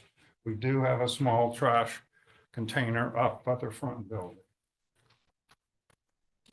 Yeah, because I really wouldn't like that. It's not just small, it's a dumpster under our bedroom window, say 25 feet, Right, well, how far are you off the property line? probably 25 feet, right? I don't know what it. Where the bedroom's on that side. Well, you should know where we are, and we already told you about that before, but anyway, those are my concerns, and my neighbors in the area are also have some concerns, but are all sick at this time, so I'm the only one who gets to consider. Thank you. So in terms of the power, essentially, if you put the site plan up real quick, I can show you what. Oh, I guess Mike is putting the site plan up. See if Mike can. So it's, right now, the power line goes right across here. In this island, there'll be a pole put in and the power line will do this. John, where did the trash receptacle get moved before? It was in that corner at the last approval, Well, south of Building B. At the edge, right on that it's pad. right here. And could it be moved further away from that property line? I guess, one option would be to put it in an island here where the truck would come directly in. Again, unless we went back and had everybody have their trash cans in their garages, which is not unheard of. And then we have a small trash thing, I think, right there, that little square you see.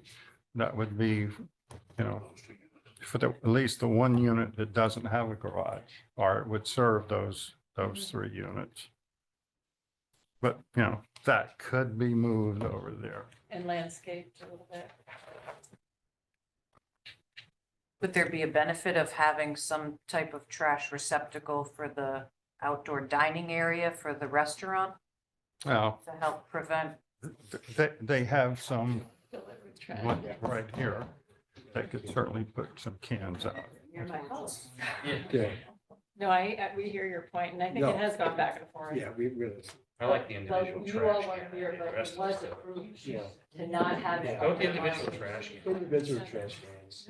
Yeah, but you want a big dumpster there, just you Right. like animals and other people dumping their crap and Unless it- individual cans. It's just, the only time they'll have to be an issue is in the winter when the plowing company comes in. They'll have to leave them Well, out. of the trash can. typically now, a lot of the places, they don't use dumpsters, they use those big plastic containers which have a lid, and then they may have 3 or 4 in the thing. And they come in and they roll them out, they dump them, put the other one back in again. It's at 5 a.m. Yeah, change the seating area for the garbage place, put them near us. How about that? Each unit has a garage except for one, the second floor on the For the front. second And floor, that has a right. common Right, dumpster, so it could. we have a trash area there. And Service. John, just to confirm with you, that building that's on Railroad Avenue, that's a 3-unit? Yeah, this is a 2-family house, and this is a 1-family house, and there's a firewall between. Okay. The second floor is the largest unit in the whole complex. Right. It's like 2,200 square feet. And these units are larger than the original ones that were approved by about 35% bigger. And 11 feet shorter.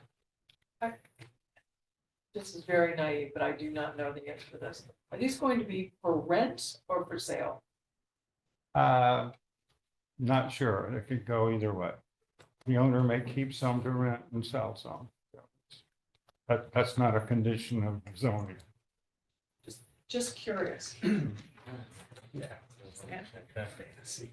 So there won't be a homeowners association, Well, if it becomes a condo, there would be. but if it's a mix.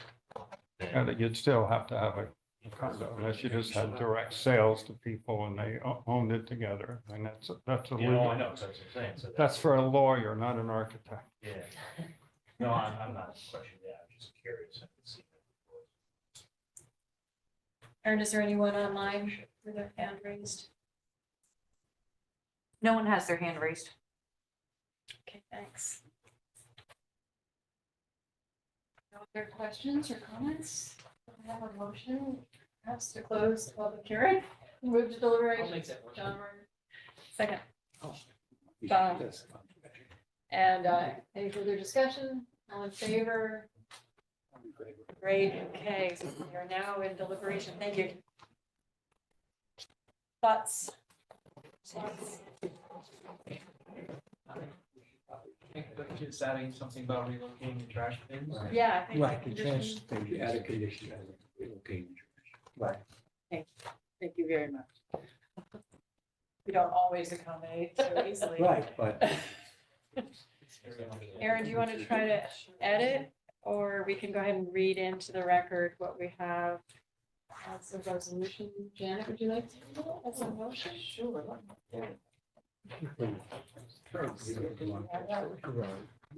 Sure, it doesn't make sense.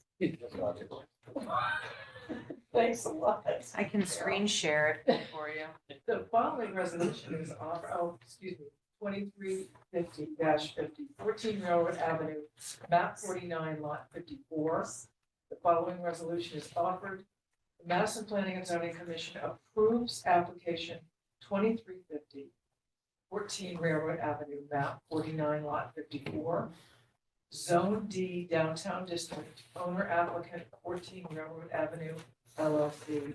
Application for special exception modification per section 6.1.2.2.2 and major downtown village district alteration to previously approved 13-unit multiple family development with associated site improvements to alter the proposal and reduce the development to 8 units with associated site improvements as shown on a set of drawings.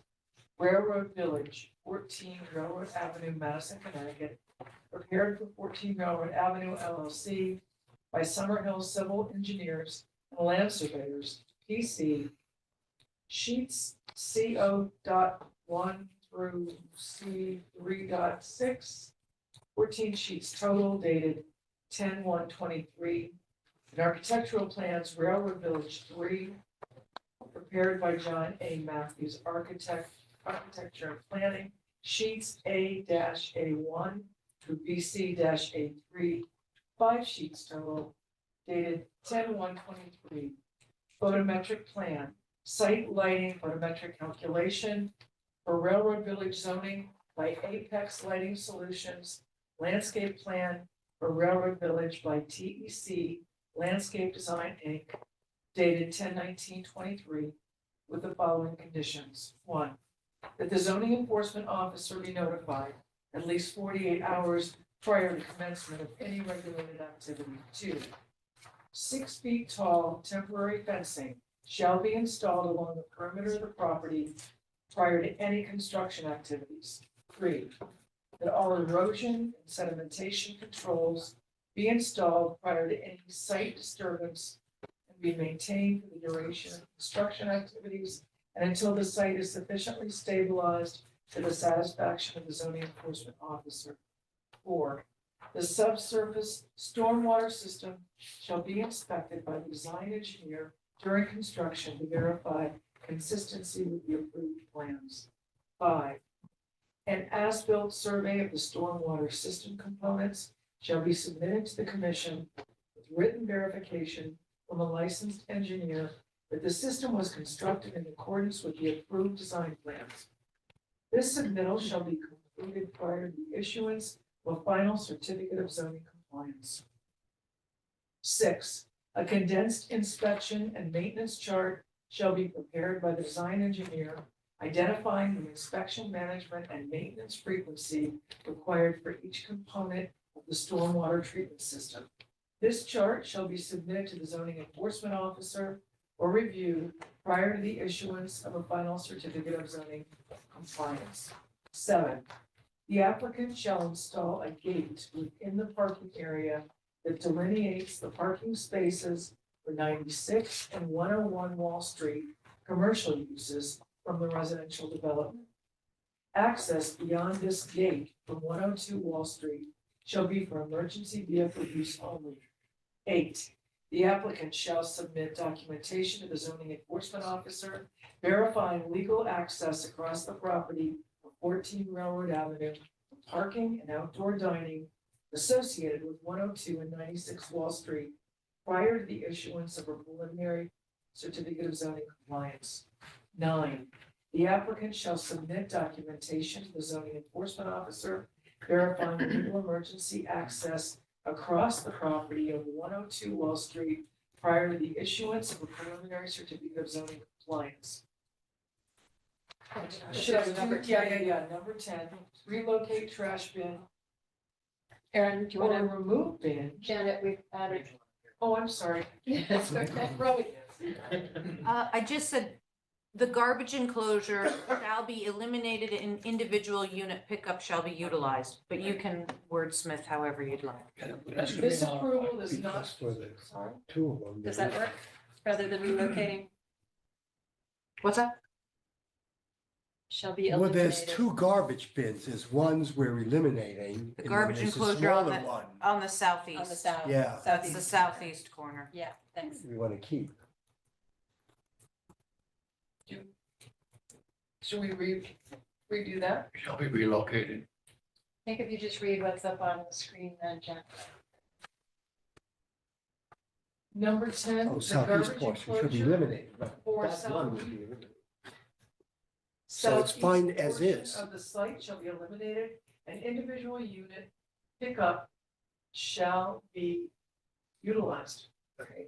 Okay, and then this approval does not include any site modifications on 96 or 102 Wall Street. In the event that changes to the approved plans are required as a result of other agency permitting to support the proposed activity, the Madison Planning and Zoning Commission reserves the right to review said changes and may require modification of this approval. This approval is made based upon the finding that the proposed use is a permitted use in the district and that the standards, prerequisites, and conditions specified by the regulations have been met, The public convenience and welfare will be substantially served, and the appropriate use of neighboring properties will not be substantially or permanently injured.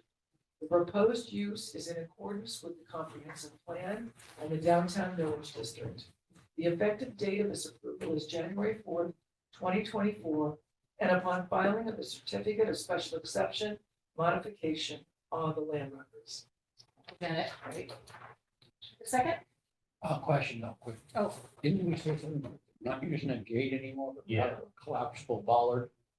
Yes, It's the same. it's the same thing. It's the same thing? Yeah, it's the same thing Okay, as what we read. that's fine. We just said nobody but fire, you know. That's okay, as long as we understand it's the same. Yeah, but but I would have the same thing, because it's not, if someone's expecting a gate, it's not gonna be a It's gate. not a gate. No, it's a rampart, it's a big cement thing that stands up and then it You collapses. just drag it. Yeah, yeah, it's not a gate. I'm fine. That could be. Okay, did I have a second? Oh, Thanks. And any other further comments? No, none, All in favor? favor. Aye, great. Aye. Unanimous. Thank you. Okay, thank you. Welcome, thank you. All right, next we have 48A and 48B Wall Street, map 48, lots 36 and 37, zone T, owner applicant Saltwater Property Group LLC and Saltwater Property 2 LLC. Site plan review and downtown village district major alteration applications to merge lots 36, 37. Demolish the existing structures on lots 36 and 37 and construct a new 3-story commercial office building with associated site improvements. Hi, good evening, everyone. Happy holidays. My name is Chris McKeon. I'm an attorney. My office address in New Haven is 900 Chapel Street. I also am a resident of the town. I live at 31 Hotchkiss Lane. I have been involved with this project since the early summer, and it was one of those calls to work with a group of people who are excellent in their field, but more importantly, a project that we haven't seen in some time in the downtown area, and it's exciting for me to be a part of it as a resident of the town.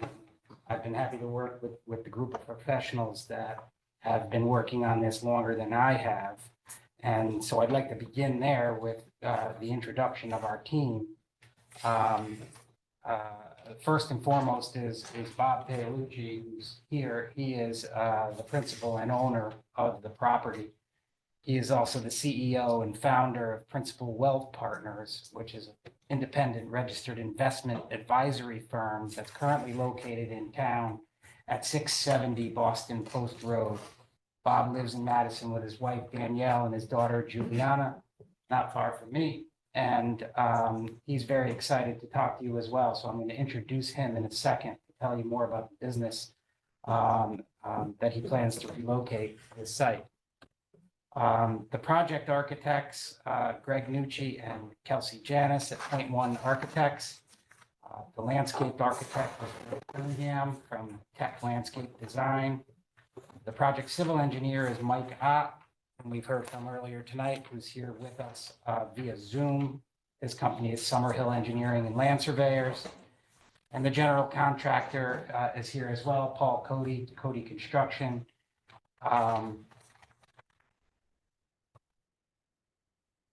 We're here for two reasons. One being seeking site plan review, which, as you know, does not require a public hearing. It is an effort for the applicant to show how we comply with the zoning regulations.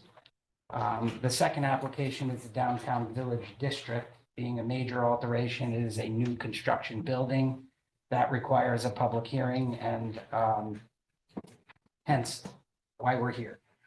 I'm going to introduce now Bob, because I'd like you to hear from him about his plans and vision for this site briefly.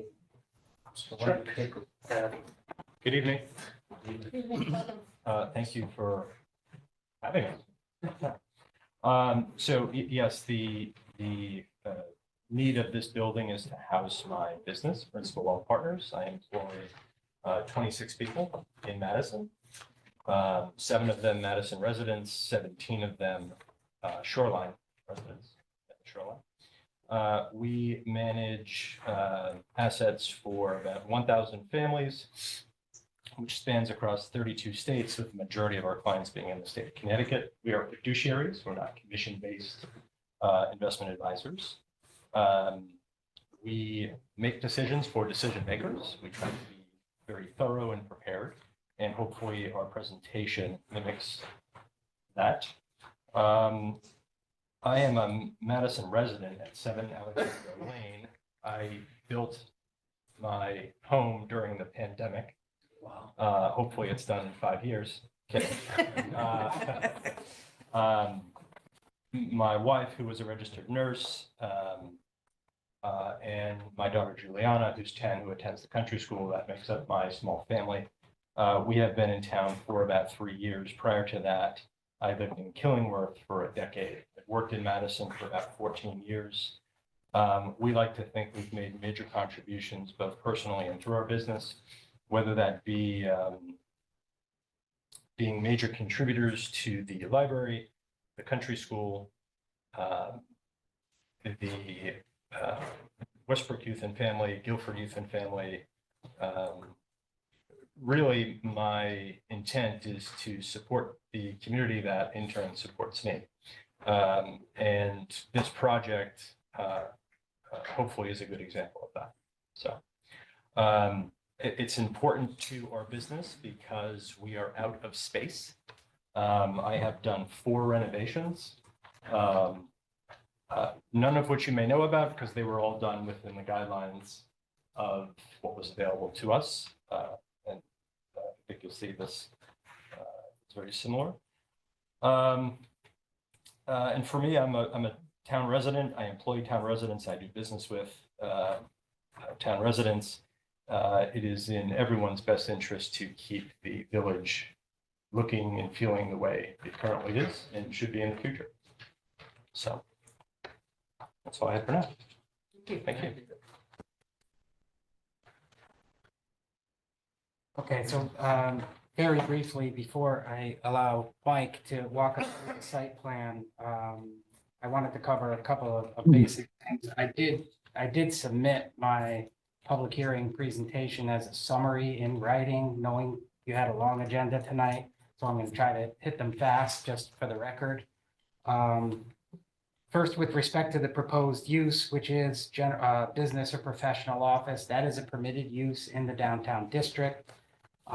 Notably, when you have a permitted use that is being proposed in a site plan, it establishes a conclusive presumption that that use does not adversely affect the district, and it precludes further inquiry into its effect on traffic, municipal services, property values, or the general harmony of the district. Notably, the downtown village district regulation allows uses that are consistent with the underlying zone. That doesn't have to always be the case, but it is. So the use of a professional office is permitted. As far as the building and the use of the site, we've gone through a number of hurdles already. So our team has been together a lot and has had several meetings in different boards and commissions of the town. The first was the Zoning Board of Appeals approved a variance for average building height, not total building height, average building height. And that's due to the shape of the building, which our architect will show shortly. But there are shed dormers that instead of a peaked roof like this, where you can see the average height somewhere in the middle, the shed dormers give a little bit higher average height. And that was the variance we had went for. It was unanimously approved on September 12th. With that variance, we now are presenting a building and a use of the site that complies with all of the zoning regulations.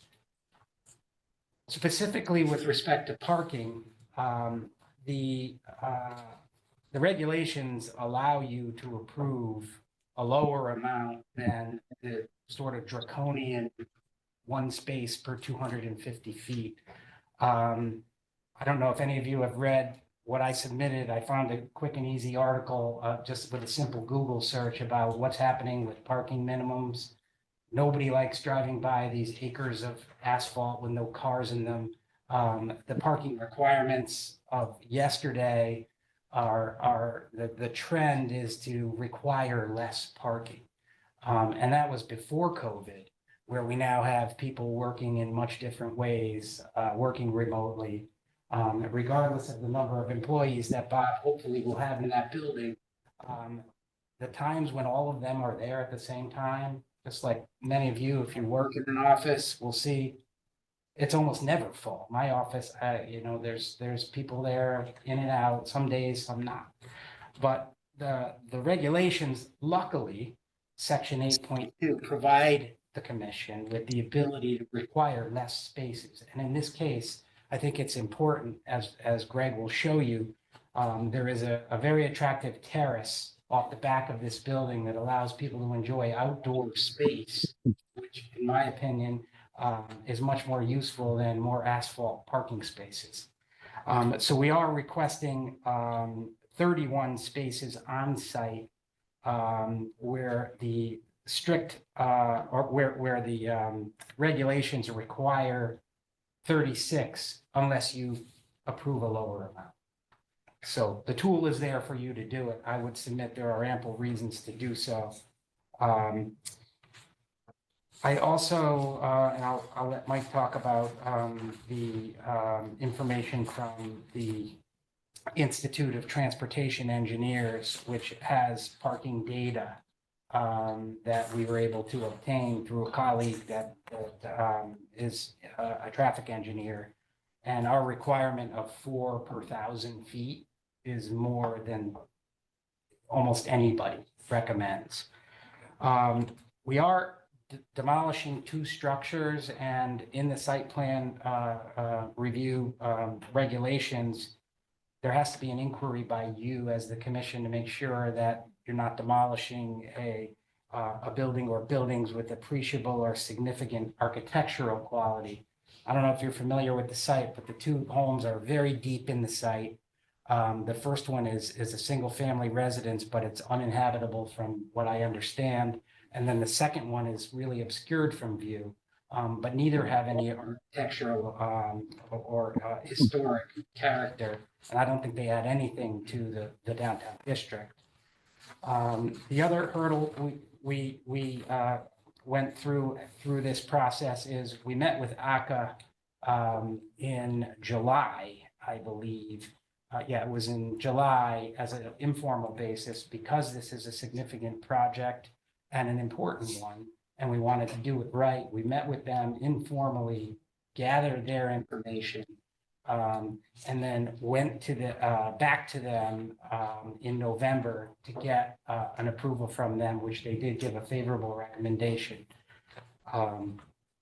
The last hurdle before filing the site plan and the current applications was inland wetlands, which we obtained on November 6th unanimously after the agency had conducted a site walk on October 14th. So I go through that history just to tell you that we're very familiar with the project. We're trying to make you and the public familiar with it tonight so that you'll all agree that it's an exciting project and one that we'll be proud to have in town. So Mike, if you could take us through the site plan briefly, and then we'll turn it over to Greg Nucci. Okay. Thank you, Chris. Good evening again. Just for the record, I'm Mike Ott. I'm a licensed professional engineer and land surveyor with Summerhill Civil Engineers and Land Surveyors here in Madison at 60 Wall Street. If I could share my screen, I'm going to use the town's geographic information system to can the commission see my screen now? Yes, we can. Okay. So I know I'm sure we all know where the site is, but I thought I would use the town's geographic information system just as a quick overview. So this is the site here. If you can see my cursor, this is Wall Street, up and down on the page, and of course the intersection with Route 1, post office and the library. So this is the site. This is, I'm not gonna say the name of the new restaurant because I'll mess it up, but this is the former Moxie building here. Como Mango. Okay. So, and you can see if I zoom in, if I can move this window, if I zoom in a little bit, you can see the two small homes that Attorney McCann spoke about. So the site is actually comprised of two parcels. So this is 48A Wall Street, street address, and this is 48B Wall Street. And as Attorney McCann said, I believe he said, we will of course be merging these two parcels into one. So that's the kind of the overall site context. And if I switch, I don't know if I can switch screens without, I may have to stop sharing and switch screens and share again. Just bear with me 1 second.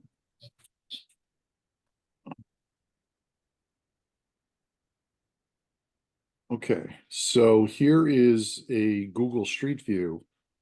Can the commission see that? There it is. There we are.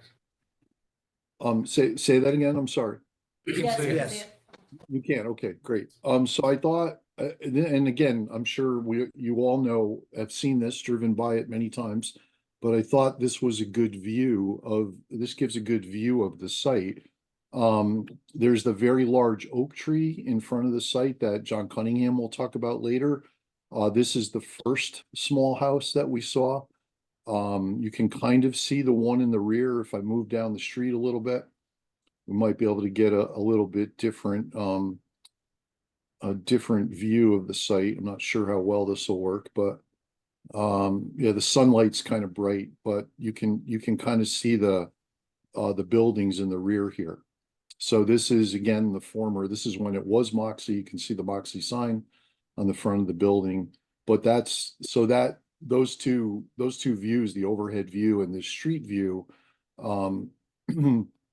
just give you a little, here's another view coming back towards Route 1, give you a little bit of context about the site and actual photos of it. So I will stop sharing and switch to the actual plans.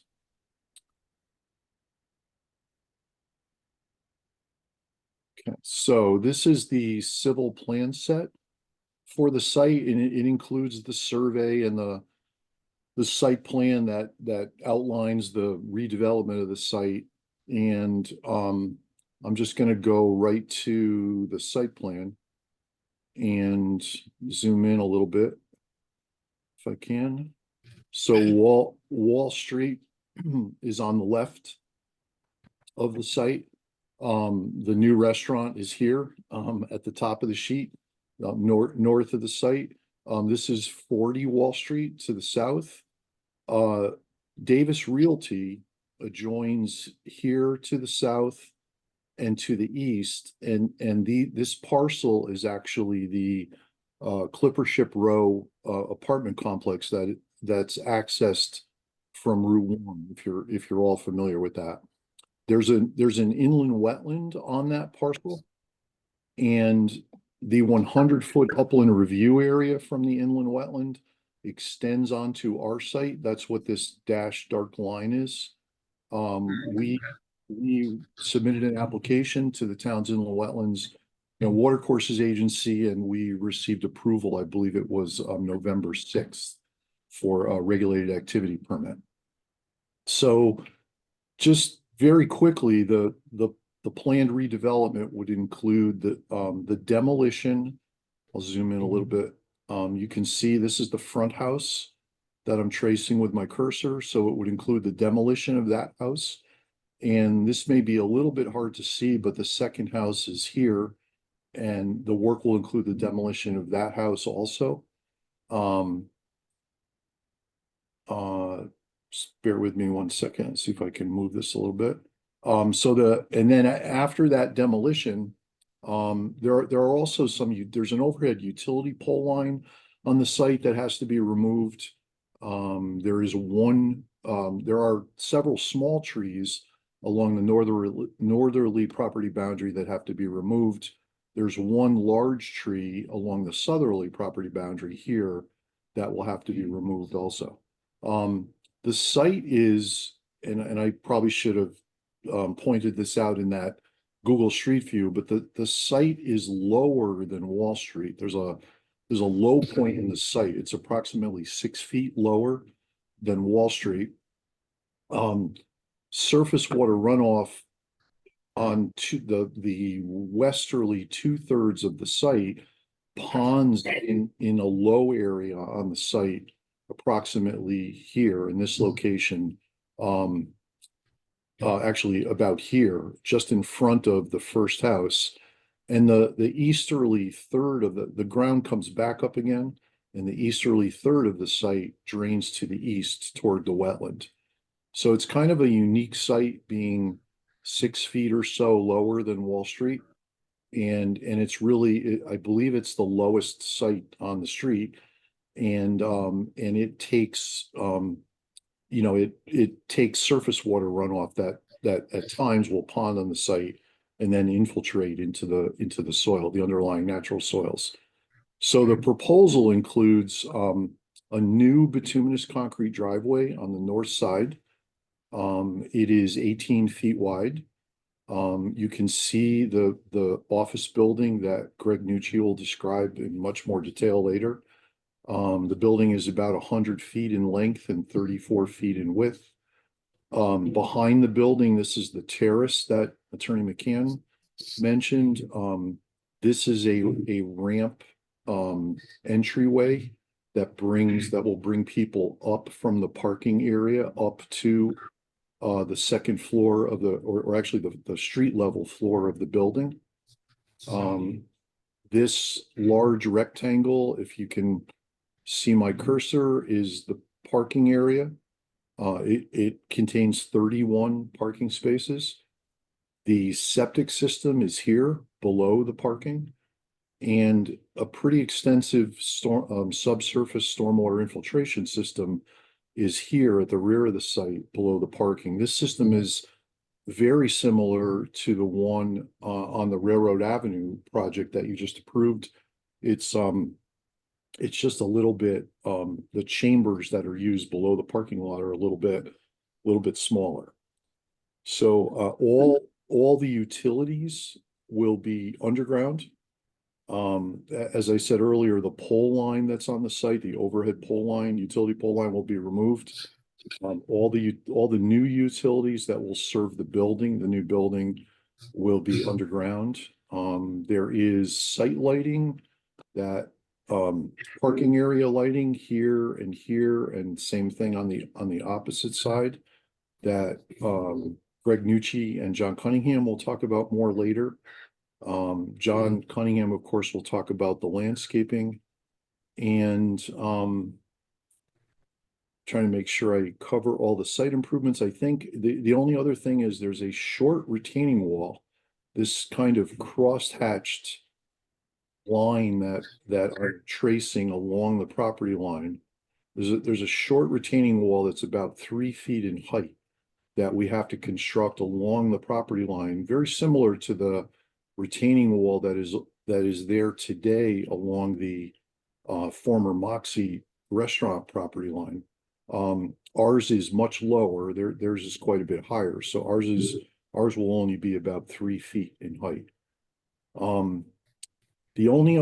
think I've covered everything, but the only other thing I'd like to say is the stormwater, because this site is so low, we actually have to, so the stormwater management system is designed such that all stormwater runoff from the new driveway, the new building, and the parking area, and the terrace, and this ramped entryway will be collected and directed through a stormwater treatment structure And then from that, which is located here in the corner of the parking area. And from that stormwater treatment structure, stormwater will be directed to this subsurface stormwater infiltration system. Again, very similar to the one that we designed for Railroad Avenue. This system has been designed to meet the guidance in the Connecticut Stormwater Quality Manual. It will treat between the combination of the stormwater treatment structure and the stormwater infiltration system will treat the water quality volume for the redeveloped site. And that water quality volume is generated by 90% or so, a little bit greater actually, of all the rainfall events that occur in any one year.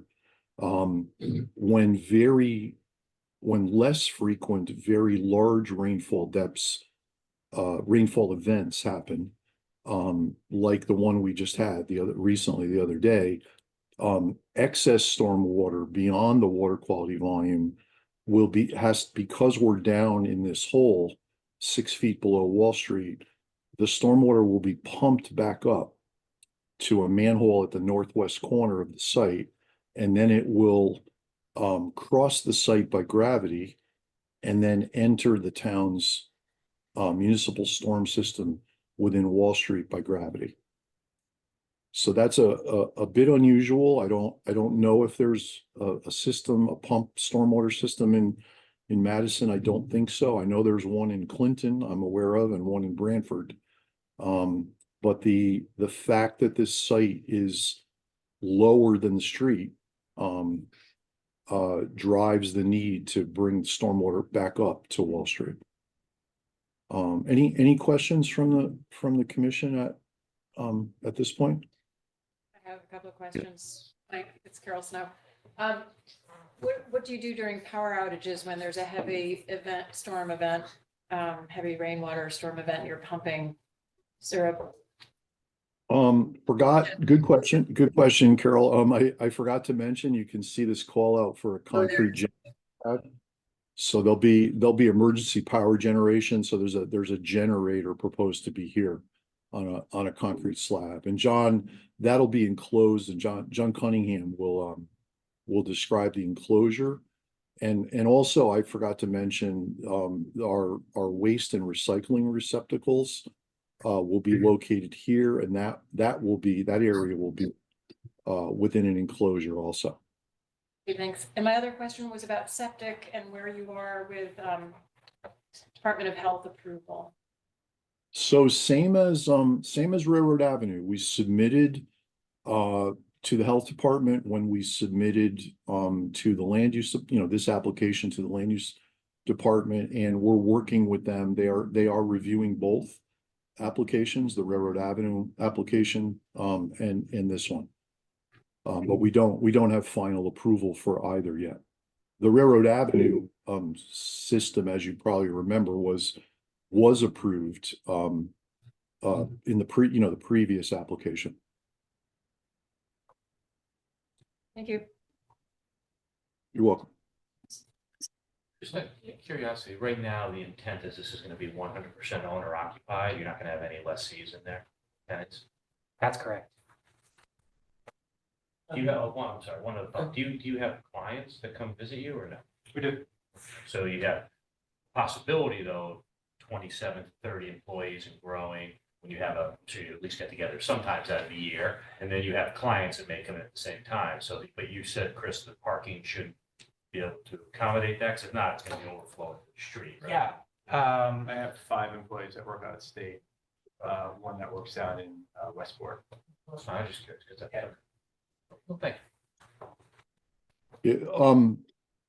If I could, regarding if it's okay, regarding parking, I wanted to use the town's GIS again, just to show the commission that, and Attorney McCann will correct me if I'm wrong, but I think the regulation reads that public parking within 1,000 feet of the site can be considered. Is that correct, Chris? Yeah, so I can clarify that. if we needed to adhere to a strict parking minimum, which our regs allow you not to, but if we had to, and we needed to find 5 spaces, we could arrange a long-term lease or easement to park on an alternative property, not the site, so long as it's within 1,000 feet. So the provision that allows you to require less parking spaces that we're relying on is the availability of parking spaces elsewhere, including on-street, other public parking. So by analogy, we use the same 1,000-foot radius. Where are the parking spaces, for instance, like you just raised? He's having an event, there's a bunch of people there that day. Where are they going to park? And I think that's what Mike's trying to show you here in the overview.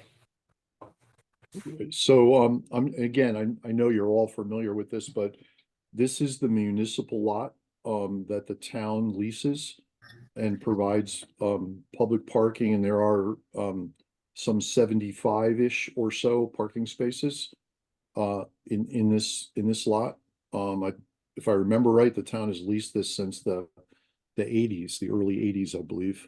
And as you all know, and I'll zoom in a little bit here, but there are on-street spaces all along Wall Street, as you can see, starting on the east side against the library, and as I head north, hopefully you all can see them in the room. As you can see, there's parking here on the west side, a couple spaces on the east side.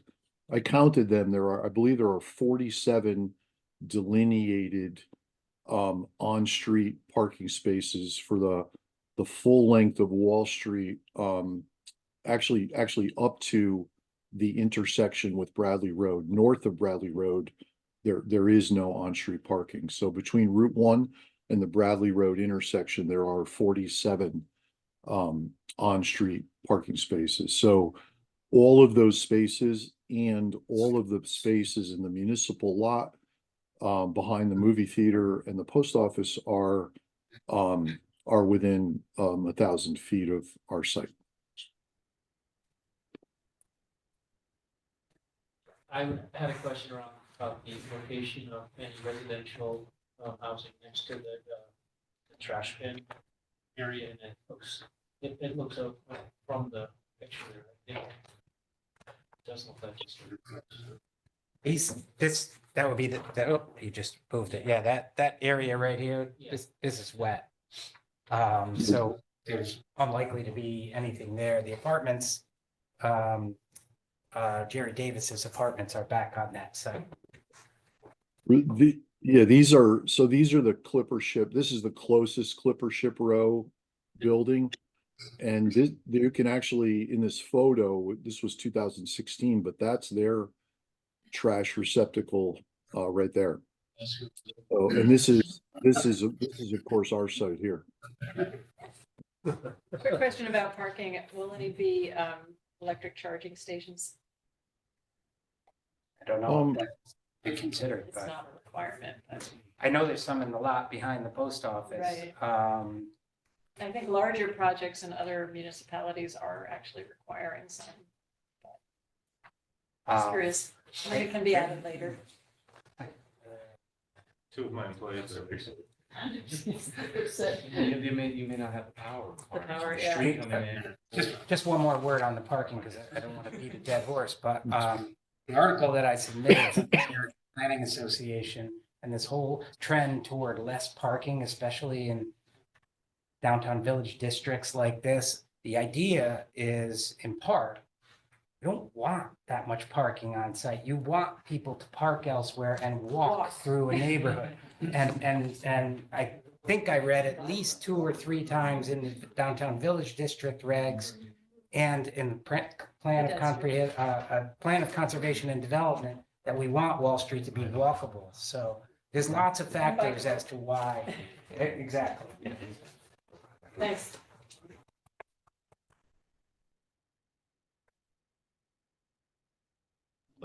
Unless the commission has any other questions for me, I think Greg Nucci would like to present to you. Sure. Hello, everyone. My name is Greg Nucci. I am a partner at Point One Architects and Planners. We have an office in Old Lyme, Connecticut at 101 Shore Road, as well as right on Wall Street at 17 Wall Street. We've had an office there for 3 years. So we've been working with Bob to help develop this design. And I guess I'll have Aaron share the screen so we can go through the architectural portion. Wasn't I ready? Throw the other.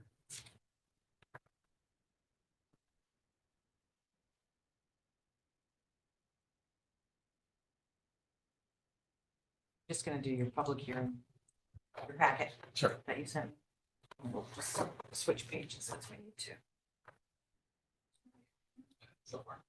Yeah, so this is, I'm going to start here because this kind of, I can explain the site with the building a little bit more than the engineer drawing that Mike previously presented. So as you can see, this is the site development concept.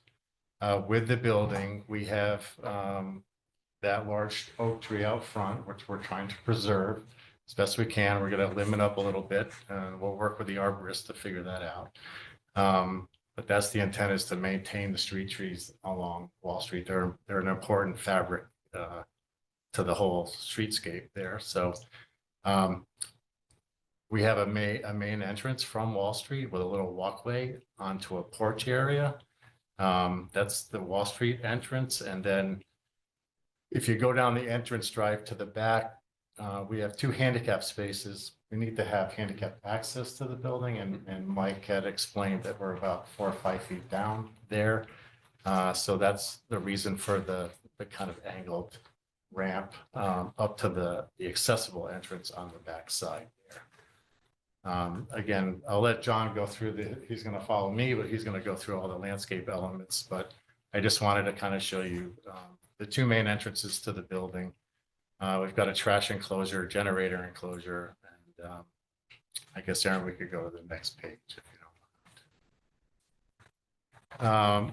This was a drawing that we developed primarily for ACCA to demonstrate, one, building height and building design and how it fits within the context of the Wall Street building fabric. So you can see we're looking at Wall Street. Our building there is the one that's kind of not a mass model, but it's kind of rendered a little bit.